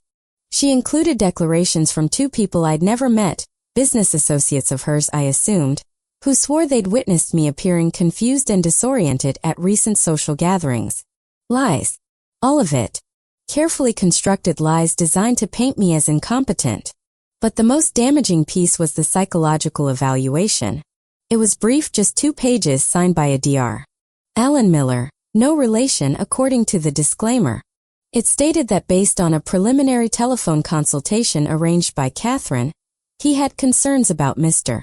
Miller's capacity for independent decision-making, and recommended formal evaluation and possible intervention. A telephone consultation. Katherine had arranged for me to speak with a doctor without my knowledge, probably during one of her visits, probably when I was distracted. And that doctor, paid by her, had written an opinion that I was mentally declining. It was a brilliant, vicious piece of character assassination. And it was all going to be presented to a judge who didn't know me, who would see only what was on paper. I drove to Richard's office with the petition. He read it carefully, Chloe looking over his shoulder. When he finished, he looked up at me with something that might have been respect. "This is good, David. I know it doesn't feel that way, but this is very good." She's overplayed her hand. The claims are too extreme, too convenient. And this Dr. Miller evaluation. He tapped the page. "We'll tear it apart. A phone consultation isn't a proper psychological evaluation. Any competent judge will see that." "What happens next?" I asked. "Now we respond. We file our counterpetition. We request our own psychological evaluation, a real one, comprehensive and independent. And we start gathering our own witnesses. People who've known you for decades who can testify to your mental sharpness." Chloe added, "And we prepare to present all the financial evidence. Because David, when we show that judge what Katherine has really been doing, this entire conservatorship petition will collapse. And she'll be facing criminal charges." The hearing was scheduled for 3 weeks away. 3 weeks to prepare. 3 weeks to build our counterattack. 3 weeks for Katherine to believe she was about to win everything. I drove home as the sun set over Boulder, painting the sky in shades of orange and red. Somewhere across town, my daughter was probably celebrating with her husband, confident that she'd successfully neutralized the threat, that within a month she'd have total control of my assets and could salvage her failing investments. She had no idea that every move she'd made had been anticipated, documented, recorded. She had no idea the ground beneath her was already gone. The 3 weeks leading up to the hearing became a military campaign conducted from Richard's war room. Every day brought new layers of preparation, new strategies, new evidence compiled into the growing fortress of our case.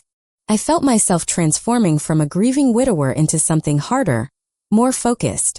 An engineer again, but this time building not bridges, building justice. Richard assigned me tasks with precision. "We need character witnesses," he said on the first day of preparation. "People who've known you for decades.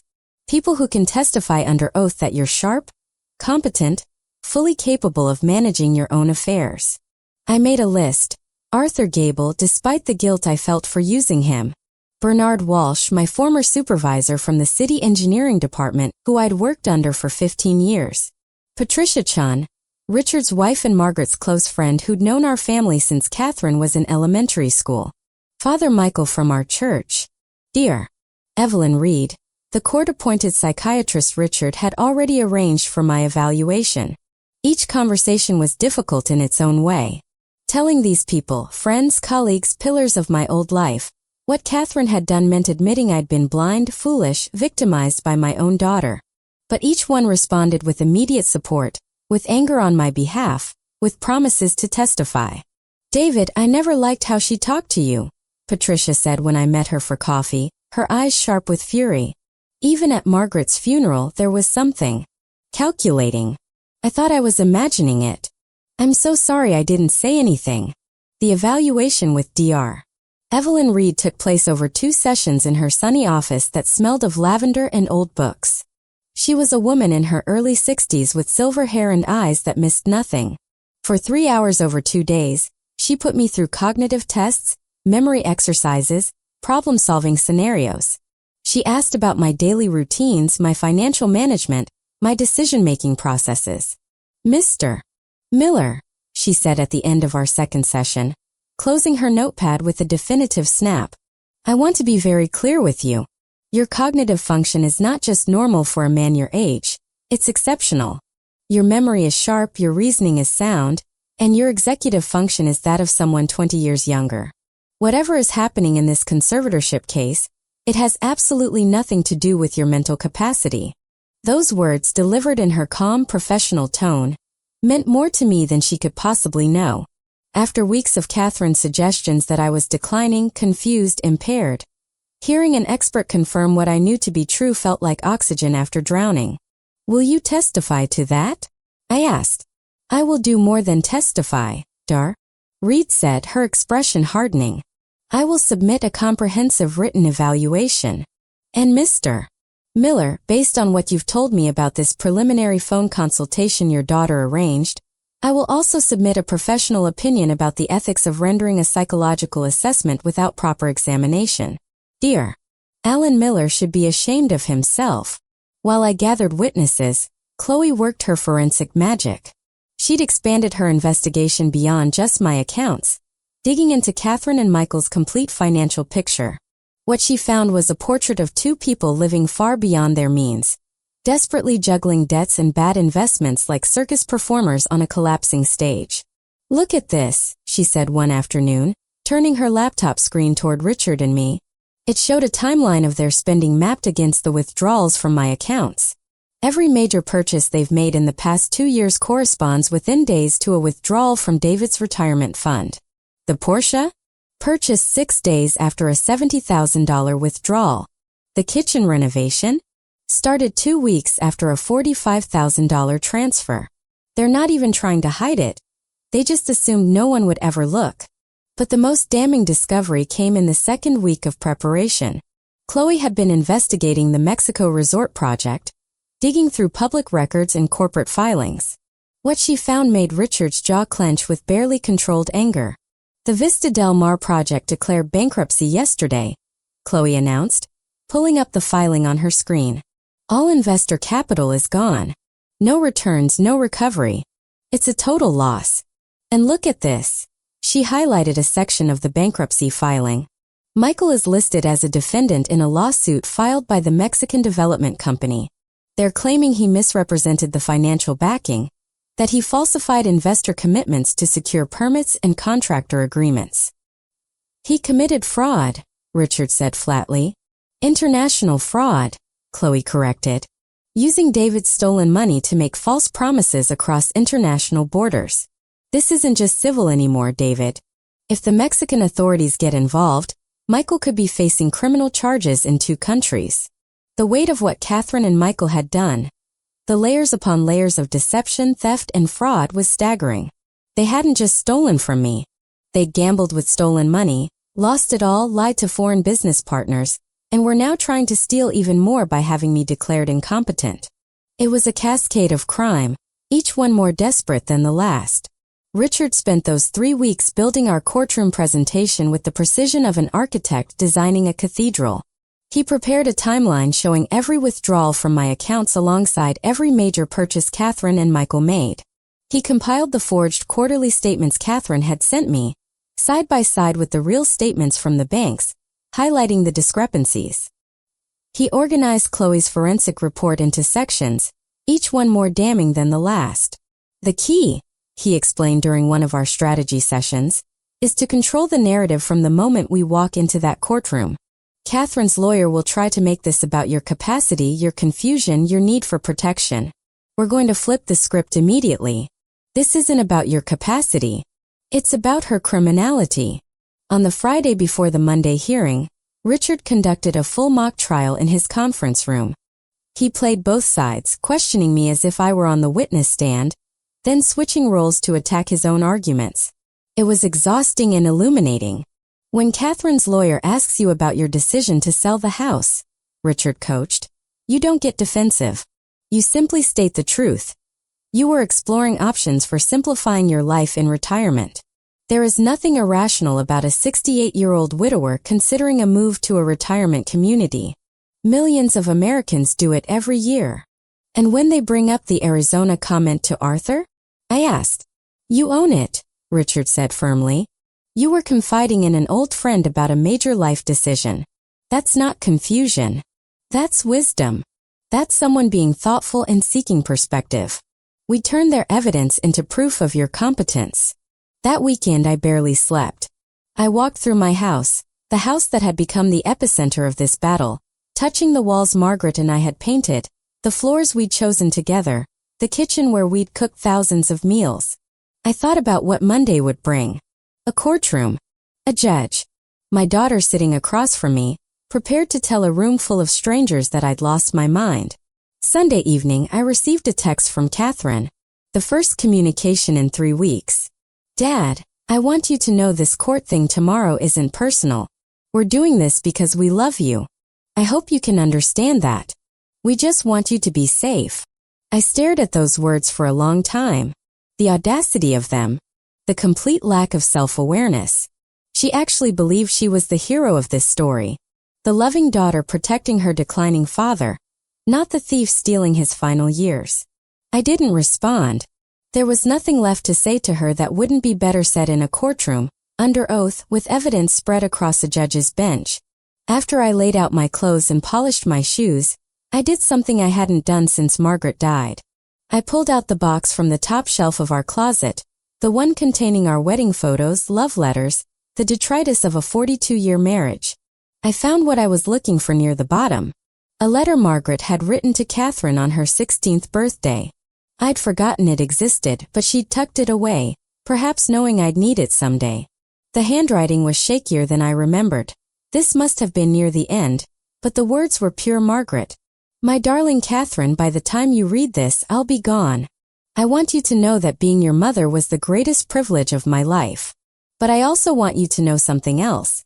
Your father is the strongest, smartest, most capable man I've ever known. He doesn't need to be taken care of. He doesn't need to be managed. He needs to be loved, respected, and allowed to live his life on his own terms.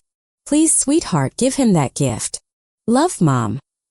I read it 3 times, my vision blurring with tears. Margaret had known. Maybe not the specifics, but she'd known Katherine had a tendency to control, to manage, to believe she knew better.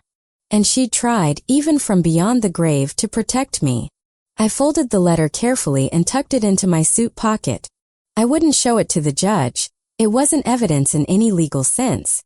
But I'd carry it with me. Margaret would be in that courtroom with me in her way. "I'm going to make you proud tomorrow," I whispered to her photograph on my nightstand. "I promise." I laid out my clothes for the next day. My best suit, the charcoal gray one I'd worn to Margaret's funeral. A white shirt. A tie the color of deep burgundy. I polished my shoes until they gleamed. If I was going to war, I would look like a man in full possession of himself. At midnight, I stood in the darkness of my bedroom and spoke to the silence, to Margaret's memory, to whatever sense of justice might exist in the universe. "Tomorrow," I whispered, "it ends. One way or another, tomorrow it ends." The house settled around me with its familiar creaks and sighs, waiting as I was waiting for the dawn. The Boulder County Courthouse was a stern building of Colorado sandstone, its columns rising like judgment itself against the crystalline blue morning sky. I arrived 30 minutes early with Richard, both of us carrying briefcases that felt heavy with more than just paper. They carried 2 years of lies, of theft, of betrayal, all meticulously documented and ready to be presented as evidence. The courtroom was smaller than I'd imagined, more intimate. Wood-paneled walls, rows of benches like church pews, and at the front, an elevated judge's bench that dominated the room like an altar. The Colorado state flag hung on one side, the American flag on the other. Everything about the space spoke of gravity, of consequences, of decisions that would alter lives. Katherine was already there when we entered, seated at the plaintiff's table with Michael beside her and their attorney, a silver-haired man in an expensive suit, reviewing documents. She looked up as I walked in, and for just a moment, our eyes met across the courtroom. I saw surprise flicker in her face, quickly masked. She'd expected me to look defeated, frightened, perhaps even absent. Instead, I walked in with my head high, my suit pressed, my spine straight. I looked exactly like what I was, a competent man prepared to fight. She recovered quickly, arranging her features into an expression of sad concern. She was dressed conservatively, tastefully, a navy dress, minimal jewelry, her hair pulled back simply, playing the part of the devoted daughter burdened by difficult circumstances. Michael looked uncomfortable, his face pale, his hands fidgeting with a pen. He knew they were exposed. I could see it in his eyes. "All rise," the bailiff announced. The Honorable Judge Patricia Whitmore presiding. The judge who entered was a woman in her late 50s with steel gray hair and an expression that suggested she'd heard every lie, every excuse, every manipulation the legal system had to offer. She settled into her chair with an air of no-nonsense efficiency, adjusted her glasses, and opened the file before her. "We're here for the matter of Katherine Miller's petition for conservatorship over David Miller," she said, her voice clear and authoritative. "I've reviewed the initial filings from both parties. Rothman, as petitioner's counsel, you may begin." Katherine's attorney stood, smoothing his tie. "Thank you, Your Honor. This is a straightforward matter of ensuring the safety and well-being of an elderly man who has shown recent signs of significant cognitive decline. Mr. David Miller, age 68, has exhibited erratic behavior, poor judgment, and an inability to manage complex financial decisions. His daughter, Katherine Miller, seeks to be appointed conservator solely out of concern for her father's welfare. He painted a picture of me as a confused old man, lost without his wife, making irrational decisions that would lead to financial ruin. He cited my sudden desire to liquidate his primary residence, my impulsive plan to move across country without proper evaluation of costs, and my resistance to family guidance. He called his first witness, one of Katherine's friends who testified she'd spoken with me at a charity event and found me distracted and emotionally unstable. It was a performance, well-rehearsed and delivered with conviction. If you didn't know the truth, you might have believed it. Venomous. Rothman called Dr. Alan Miller to the stand. The psychologist was a thin man with wire-rimmed glasses and a nervous habit of adjusting his collar. He testified that based on a brief consultation, he had concerns about my capacity. Richard stood for cross-examination, and I watched him transform. Gone was the friendly family lawyer. In his place stood a litigator with surgical precision. Dr. Miller, you state in your written opinion that you had a preliminary telephone consultation with Mr. David Miller. How long was this consultation? Approximately 15 minutes, the doctor admitted. 15 minutes. And in those 15 minutes, you diagnosed cognitive decline sufficient to recommend conservatorship. I didn't diagnose anything. I merely expressed concerns that warranted further evaluation. Did Mr. David Miller know he was being evaluated during this phone call? The doctor hesitated. I'm not certain what he was told about the nature of the call. So you rendered a professional opinion about a man's mental capacity based on a 15-minute phone conversation where he may not have even known he was being evaluated. Is that correct? I was asked to provide a preliminary assessment. By his daughter. Who paid you for this assessment? That's standard practice. Dr. Miller, are you aware that ethical guidelines for psychological evaluation require informed consent, comprehensive testing, and multiple sessions before rendering an opinion that could result in someone losing their legal rights? The doctor's face reddened. This was a preliminary opinion only. A preliminary opinion that Ms. Katherine Miller included in her petition to have her father declared incompetent. No further questions, Your Honor. The doctor left the stand looking diminished. Richard had done exactly what he'd promised, exposed the evaluation as a sham. Judge Whitmore made a note in her file, her expression unreadable. Mr. Chan, you may call your first witness. Richard stood. The defense calls Dr. Evelyn Reed. Dr. Reed took the stand with calm authority. She described the comprehensive evaluation she'd conducted. 6 hours over 2 sessions, multiple cognitive tests, memory assessments, problem-solving exercises. Her testimony was precise, clinical, devastating to Katherine's case. Dr. Reed, what were your findings regarding Mr. David Miller's cognitive capacity? Mr. Miller demonstrates cognitive function that is not only normal for his age but exceptional. His memory is sharp, his reasoning is sound, his executive function is excellent. There is absolutely no evidence of cognitive decline, dementia, or impaired judgment. He is fully capable of managing his own affairs. In your professional opinion, is there any basis for the claims made in this petition? Dr. Reed looked directly at Judge Whitmore. None whatsoever, Your Honor. Mr. Miller is one of the most cognitively intact individuals I've evaluated in my 30 years of practice. Katherine's lawyer tried to undermine her on cross-examination, but Dr. Reed was unshakable. Her credentials were impeccable, her methodology sound, her conclusions irrefutable. Richard called Arthur next, then Bernard Walsh, then Patricia Chun. Each one testified to my sharpness, my competence, my unchanged demeanor over the years they'd known me. Each one dismantled the narrative Katherine had tried to build. Then Richard shifted gears. Your Honor, the defense would now like to present evidence regarding the petitioner's true motivation for seeking conservatorship. We call him Chloe Armstrong, forensic accountant. I watched Katherine's face as Chloe took the stand. For the first time I saw genuine fear.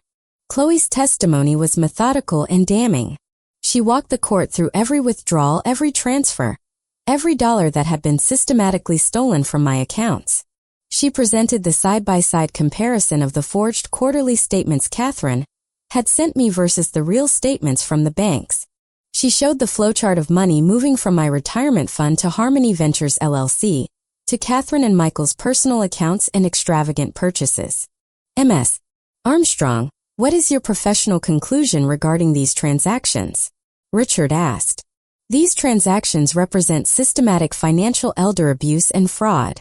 Over a period of 2 years, approximately $2.8 million was stolen from Mr.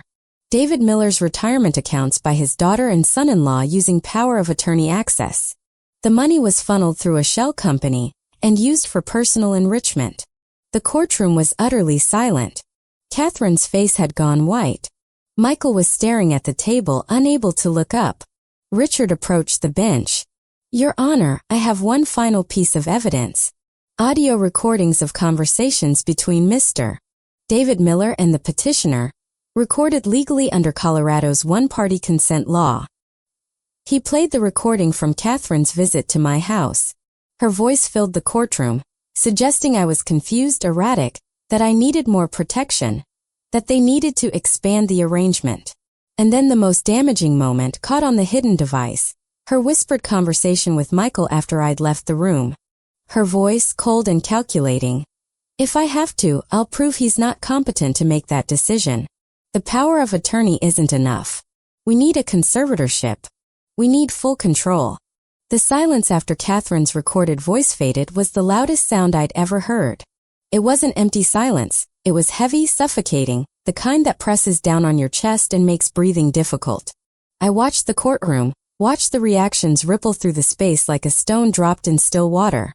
The court reporter had stopped typing, her hands frozen above the keys. The bailiff's expression had shifted from professional neutrality to something darker. Disgust, maybe, or anger. Even Katherine's own attorney had gone pale, her eyes darting to her client with something that looked like betrayal. She'd been sold a story, and she'd just learned it was fiction. But it was Michael's reaction that struck me most. He'd turned to look at his wife with an expression I'd never seen on his face before. Not anger.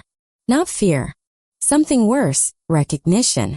The look of a man who'd been living with a stranger, and had only just realized it. His hands, which had been nervously tapping a pen throughout the hearing, had gone completely still. He was, I realized, actually seeing Katherine for the first time. Seeing what she was capable of. Seeing what she'd hidden even from him. And Katherine herself sat frozen, her face drained of all color, one hand pressed against her mouth as if she could somehow push the words back in, rewind the recording, unmake this moment. Her eyes were wide, shining with tears, but they weren't tears of remorse. They were tears of someone watching their carefully constructed world collapse, brick by brick, lie by lie. For a fraction of a second, I almost felt sorry for her. Then I remembered. She'd earned this moment. She'd built this trap herself. The silence that followed was absolute. Judge Whitmore's expression had transformed from neutral to granite hard. Judge Whitmore removed her glasses and set them deliberately on the bench. When she looked up, her gaze fixed on Katherine with an intensity that could strip paint from walls. "Ms. Rothman," the judge said, her voice sharp as steel. "Does your client wish to respond to these allegations?" Katherine's attorney stood, but Katherine herself rose to her feet. Her face was flushed, her composure cracking like ice over deep water. "Your Honor, if I may."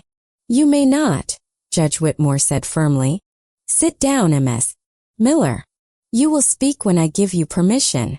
Katherine sank back as if her legs had given out. Her hands trembled as she clutched the table. Beside her, Michael had gone gray, his breath coming in short gasps. He looked like a man watching his life collapse. Judge Whitmore turned to Richard. "Mr. Chun, I assume you have compiled this evidence formally." "Yes, Your Honor." Richard approached with the massive binder Chloe had prepared. "This contains the complete forensic accounting report, bank statements, forged documents, transaction records, and authenticated audio recordings." The judge spent several minutes paging through it, her expression darkening with each page. The courtroom remained silent except for rustling paper. Katherine's lawyer whispered urgently to her client, but Katherine seemed frozen. Finally, Judge Whitmore closed the binder. Her gaze swept from Katherine to Michael to their attorney, and I saw personal disgust in her face. "In my 23 years on the bench," she began, her voice carrying to every corner, "I have seen many cases of elder abuse, but what I have witnessed today is particularly egregious. This is not a stranger preying on an elderly victim. This is a daughter systematically looting her own father's life savings, while he grieved the loss of his wife." She paused, letting the words settle like stones. "The evidence is overwhelming and shocking." Katherine Miller held a position of trust, power of attorney granted during her father's vulnerability. Rather than honoring that trust, she weaponized it. She created false documents to deceive him. She established a shell company to hide theft. And when her father made decisions threatening her access to his remaining assets, she sought to have him declared legally incompetent. Katherine made a choked sound, but the judge continued without pause. "The petition claims David Miller lacks capacity to manage his affairs. The evidence demonstrates precisely the opposite. Mr. Miller is fully competent, cognitively sound, and entirely capable of making his own decisions. What he lacks is not capacity. It is a daughter worthy of his trust." The words landed like physical blows. Katherine's shoulders shook, tears streaming down her face. But I felt nothing for her pain. Those tears were for herself for being caught. The petition for conservatorship is denied, Judge Whitmore declared, her voice ringing with finality. Furthermore, I am ordering an immediate freeze on all assets belonging to Katherine Miller and Michael Miller pending investigation. Mr. Chun, I assume you will be filing civil charges. Yes, Your Honor, Richard said. Fraud, elder financial abuse, breach of fiduciary duty, and theft. Additionally, I am referring this entire matter to the District Attorney's Office for criminal investigation. She turned to Katherine and Michael. What you have done is not just civil. It is criminal conduct of the most reprehensible kind. Katherine's attorney stood shakily. Your Honor, if we might. You may request nothing, the judge cut her off. Your client came into my courtroom seeking to strip a competent man of his legal rights based on fabricated concerns and fraudulent opinions. The criminal justice system will address her actions thoroughly. She looked at me, her expression softening fractionally. Mr. Miller, I apologize on behalf of this court for what you have endured. No parent should face this betrayal. The power of attorney your daughter held is hereby revoked.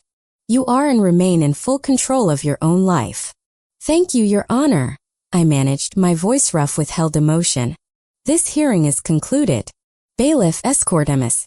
Katherine Miller and Mr. Michael Miller out. They are not to have any contact with Mr. David Miller. Any violation will result in immediate arrest. The gavel came down with a crack like thunder. Katherine turned to look at me as the bailiff approached. Her face was ravaged by tears, makeup streaked and ruined.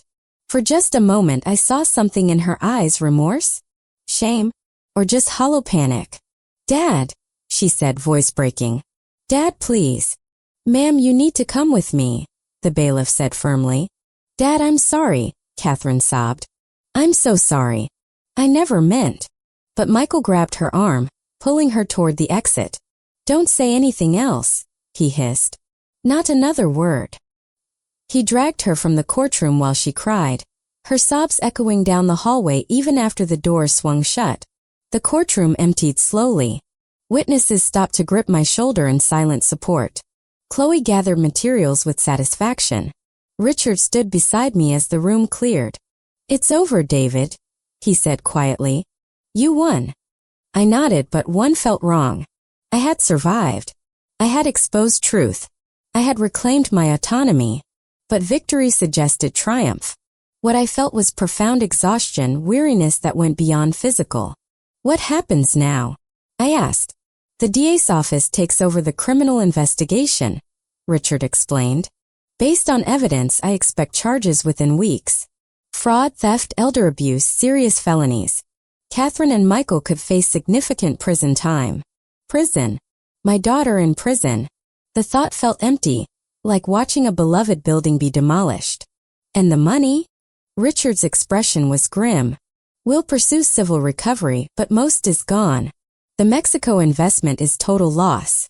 We can potentially seize the house, cars, but even liquidating everything, you're looking at recovering maybe 30 to 40%. The rest is gone. I had expected this, but hearing it confirmed still hurt. 43 years of work, of Margaret's and my shared future, stolen and squandered. There's one more thing. Richard pulled out a document. A restraining order preventing Katherine or Michael from coming within 500 feet of you. The judge will sign it immediately. A restraining order. Against my own daughter. Against the little girl I pushed on swings and walked down the aisle. But that little girl was gone. Perhaps she'd never really existed. Yes, I said quietly. File it. We walked out into afternoon sunshine that felt too bright. On the courthouse steps, I paused and looked back at the building, at the columns of justice that had actually delivered justice. Richard, I said. Thank you. For believing me. For fighting for me. He gripped my shoulder. David, we've been friends for 30 years. Did you really think I'd do anything less? His phone buzzed. He glanced at it, eyebrows rising. The DA's office. They want to meet tomorrow about the criminal case. He looked at me. Are you ready for the next phase? I thought about Katherine's tear-streaked face, about years ahead consumed by trials, about the permanent severing of father and daughter. Yes, I said. I'm ready. The months following the hearing were a strange mixture of relief and grief. The district attorney's office moved swiftly. Within 3 weeks, formal charges were filed. 10 counts including elder financial abuse, fraud, forgery, and theft. The Boulder Daily Camera ran the story on the front page. Local designer charged with stealing millions from elderly father. I didn't read the articles. I had lived the story. I didn't need to relive it in print. Katherine and Michael's world unraveled quickly. Their house was seized, though it was so heavily mortgaged that after the bank took its share, little remained. The Porsche was leased, not owned. Their bank accounts were empty, drained by legal fees and the Mexico disaster. In the end, Richard recovered approximately $600,000.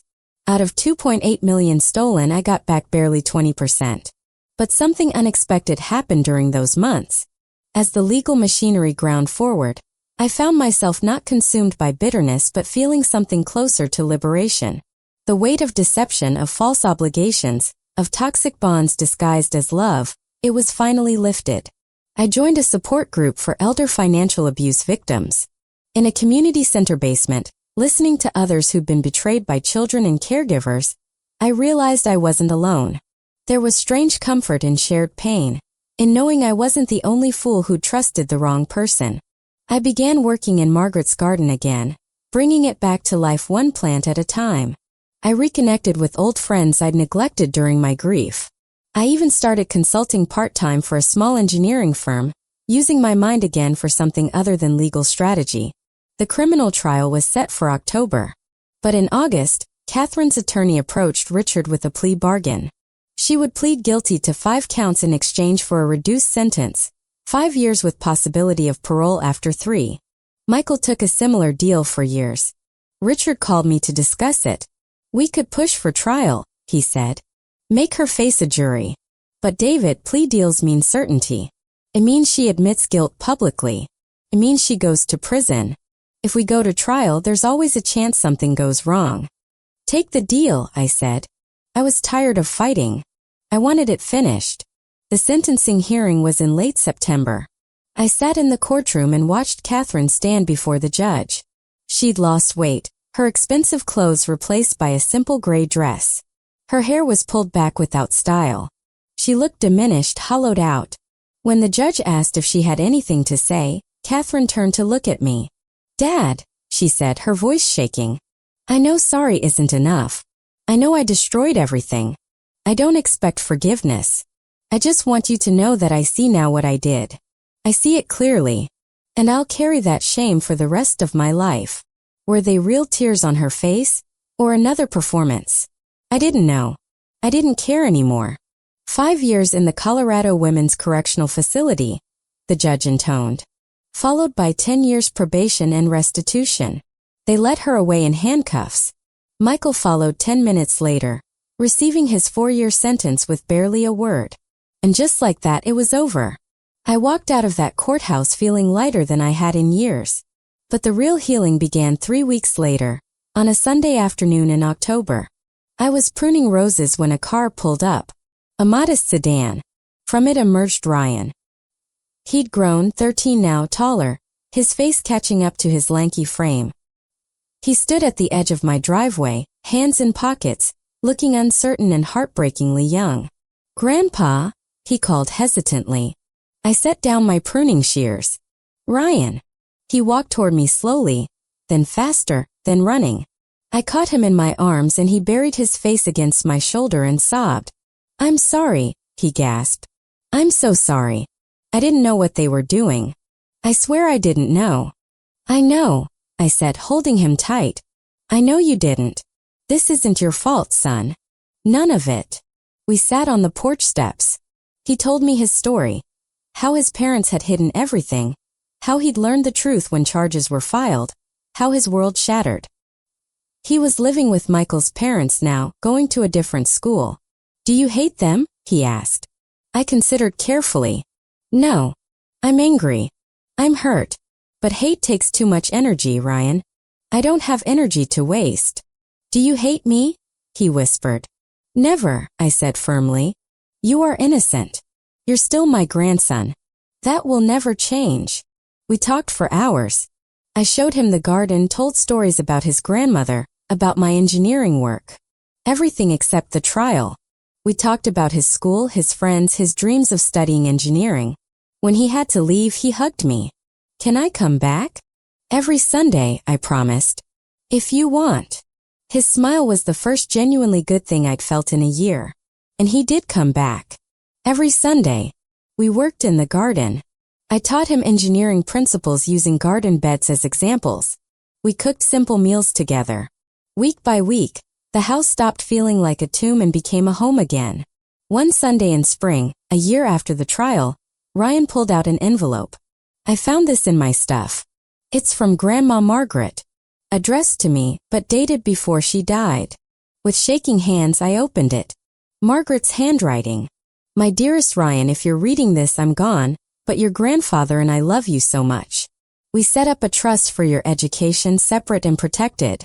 Let Grandpa David guide you. Study hard. Be honest. Be kind. Make us proud. Love always, Grandma Margaret. Attached was documentation of a trust, $250,000, established 6 years ago, held separately from our joint accounts. Protected from Katherine's power of attorney. Untouchable. Margaret had saved Ryan's future even from beyond the grave.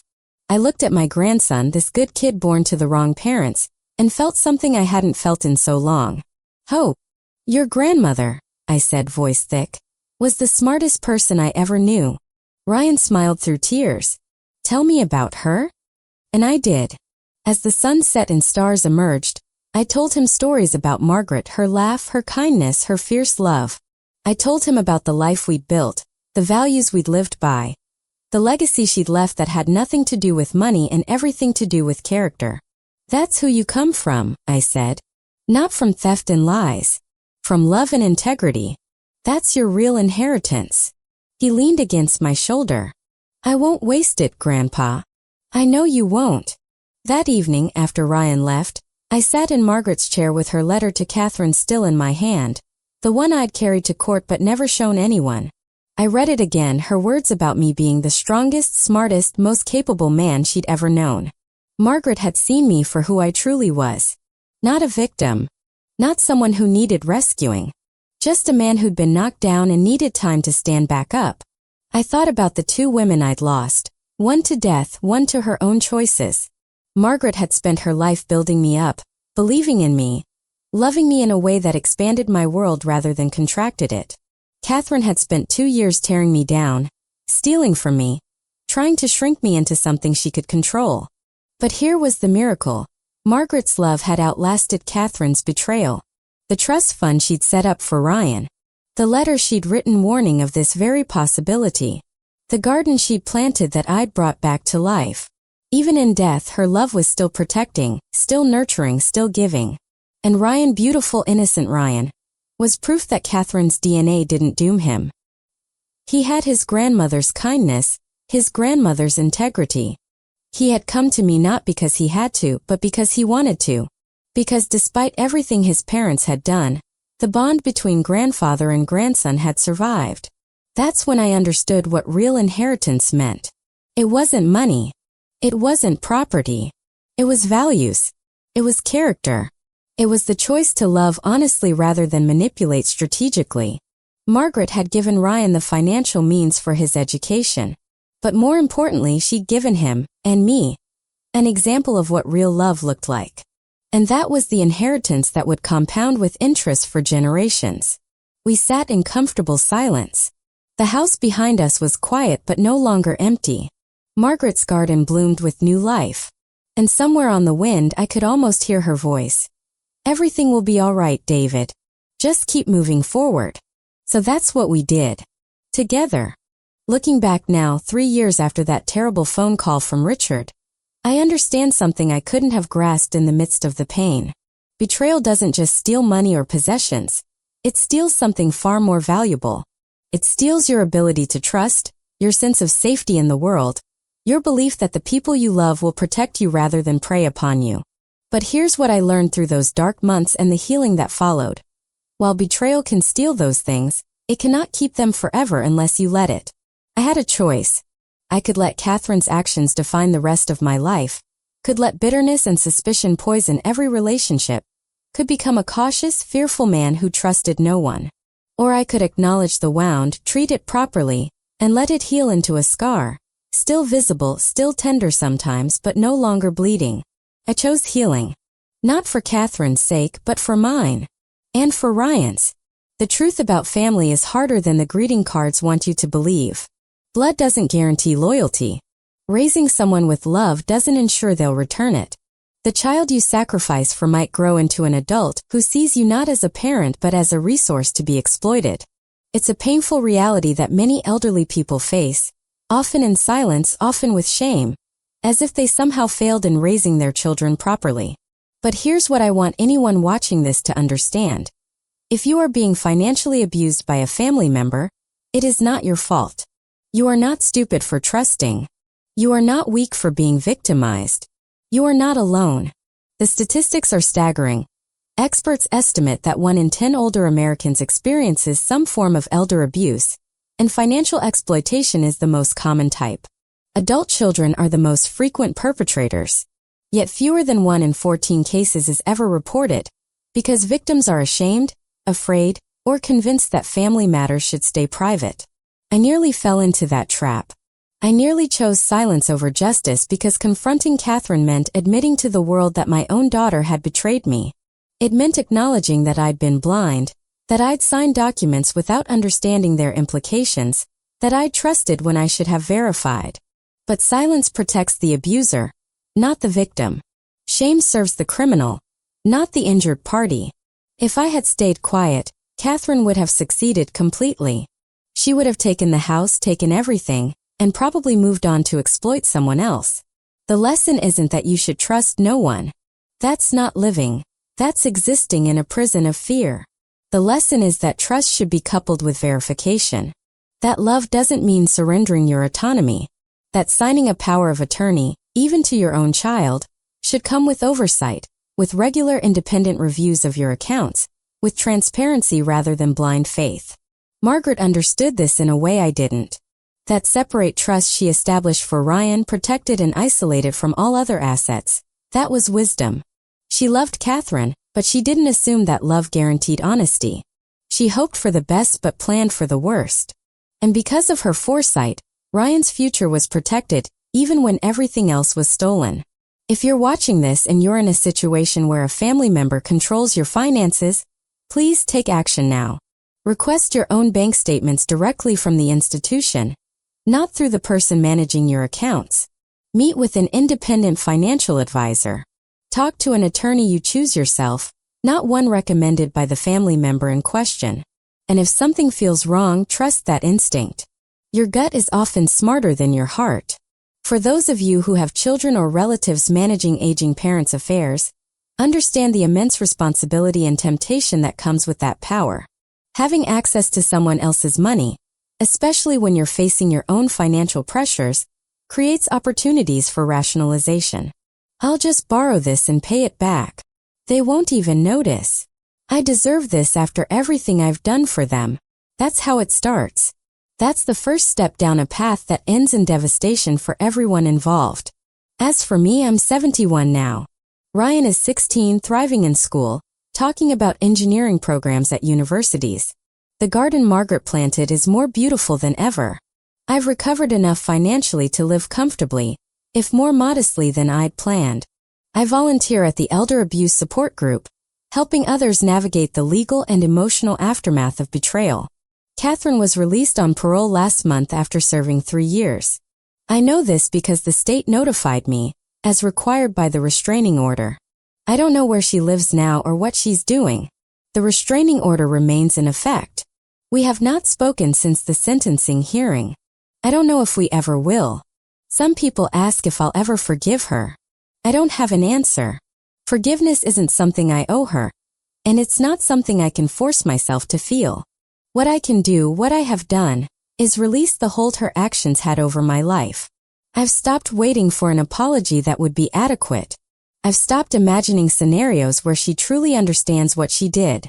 I've accepted that the daughter I thought I had was, at least in part, a creation of my own hopes rather than reality. And strangely, there's peace in that acceptance. If this story resonated with you, if you've experienced something similar or know someone who has, do 2 things for me. First, hit that subscribe button and the bell icon. Share this story. The more we talk about elder financial abuse openly, the less power shame has to keep victims silent. Second, take action. Check on the elderly people in your life, not just their physical health but their financial well-being. Ask questions. Offer help that doesn't require surrendering control. Justice, real justice, doesn't always look like revenge. Sometimes it looks like reclaiming your life. Sometimes it looks like Sunday afternoons with your grandson, teaching him about bridges and load-bearing structures and the difference between love and manipulation. Sometimes it looks like a garden brought back to life after being abandoned, blooming again because someone decided it was worth the effort. That's my justice. That's my victory. Not Katherine in prison, though that was necessary. Not the money recovered, though that helped. My victory is that I'm still here, still standing, still capable of love and trust and hope. She tried to take everything. But the things that mattered most, my dignity, my mind, my capacity for connection, those she never touched.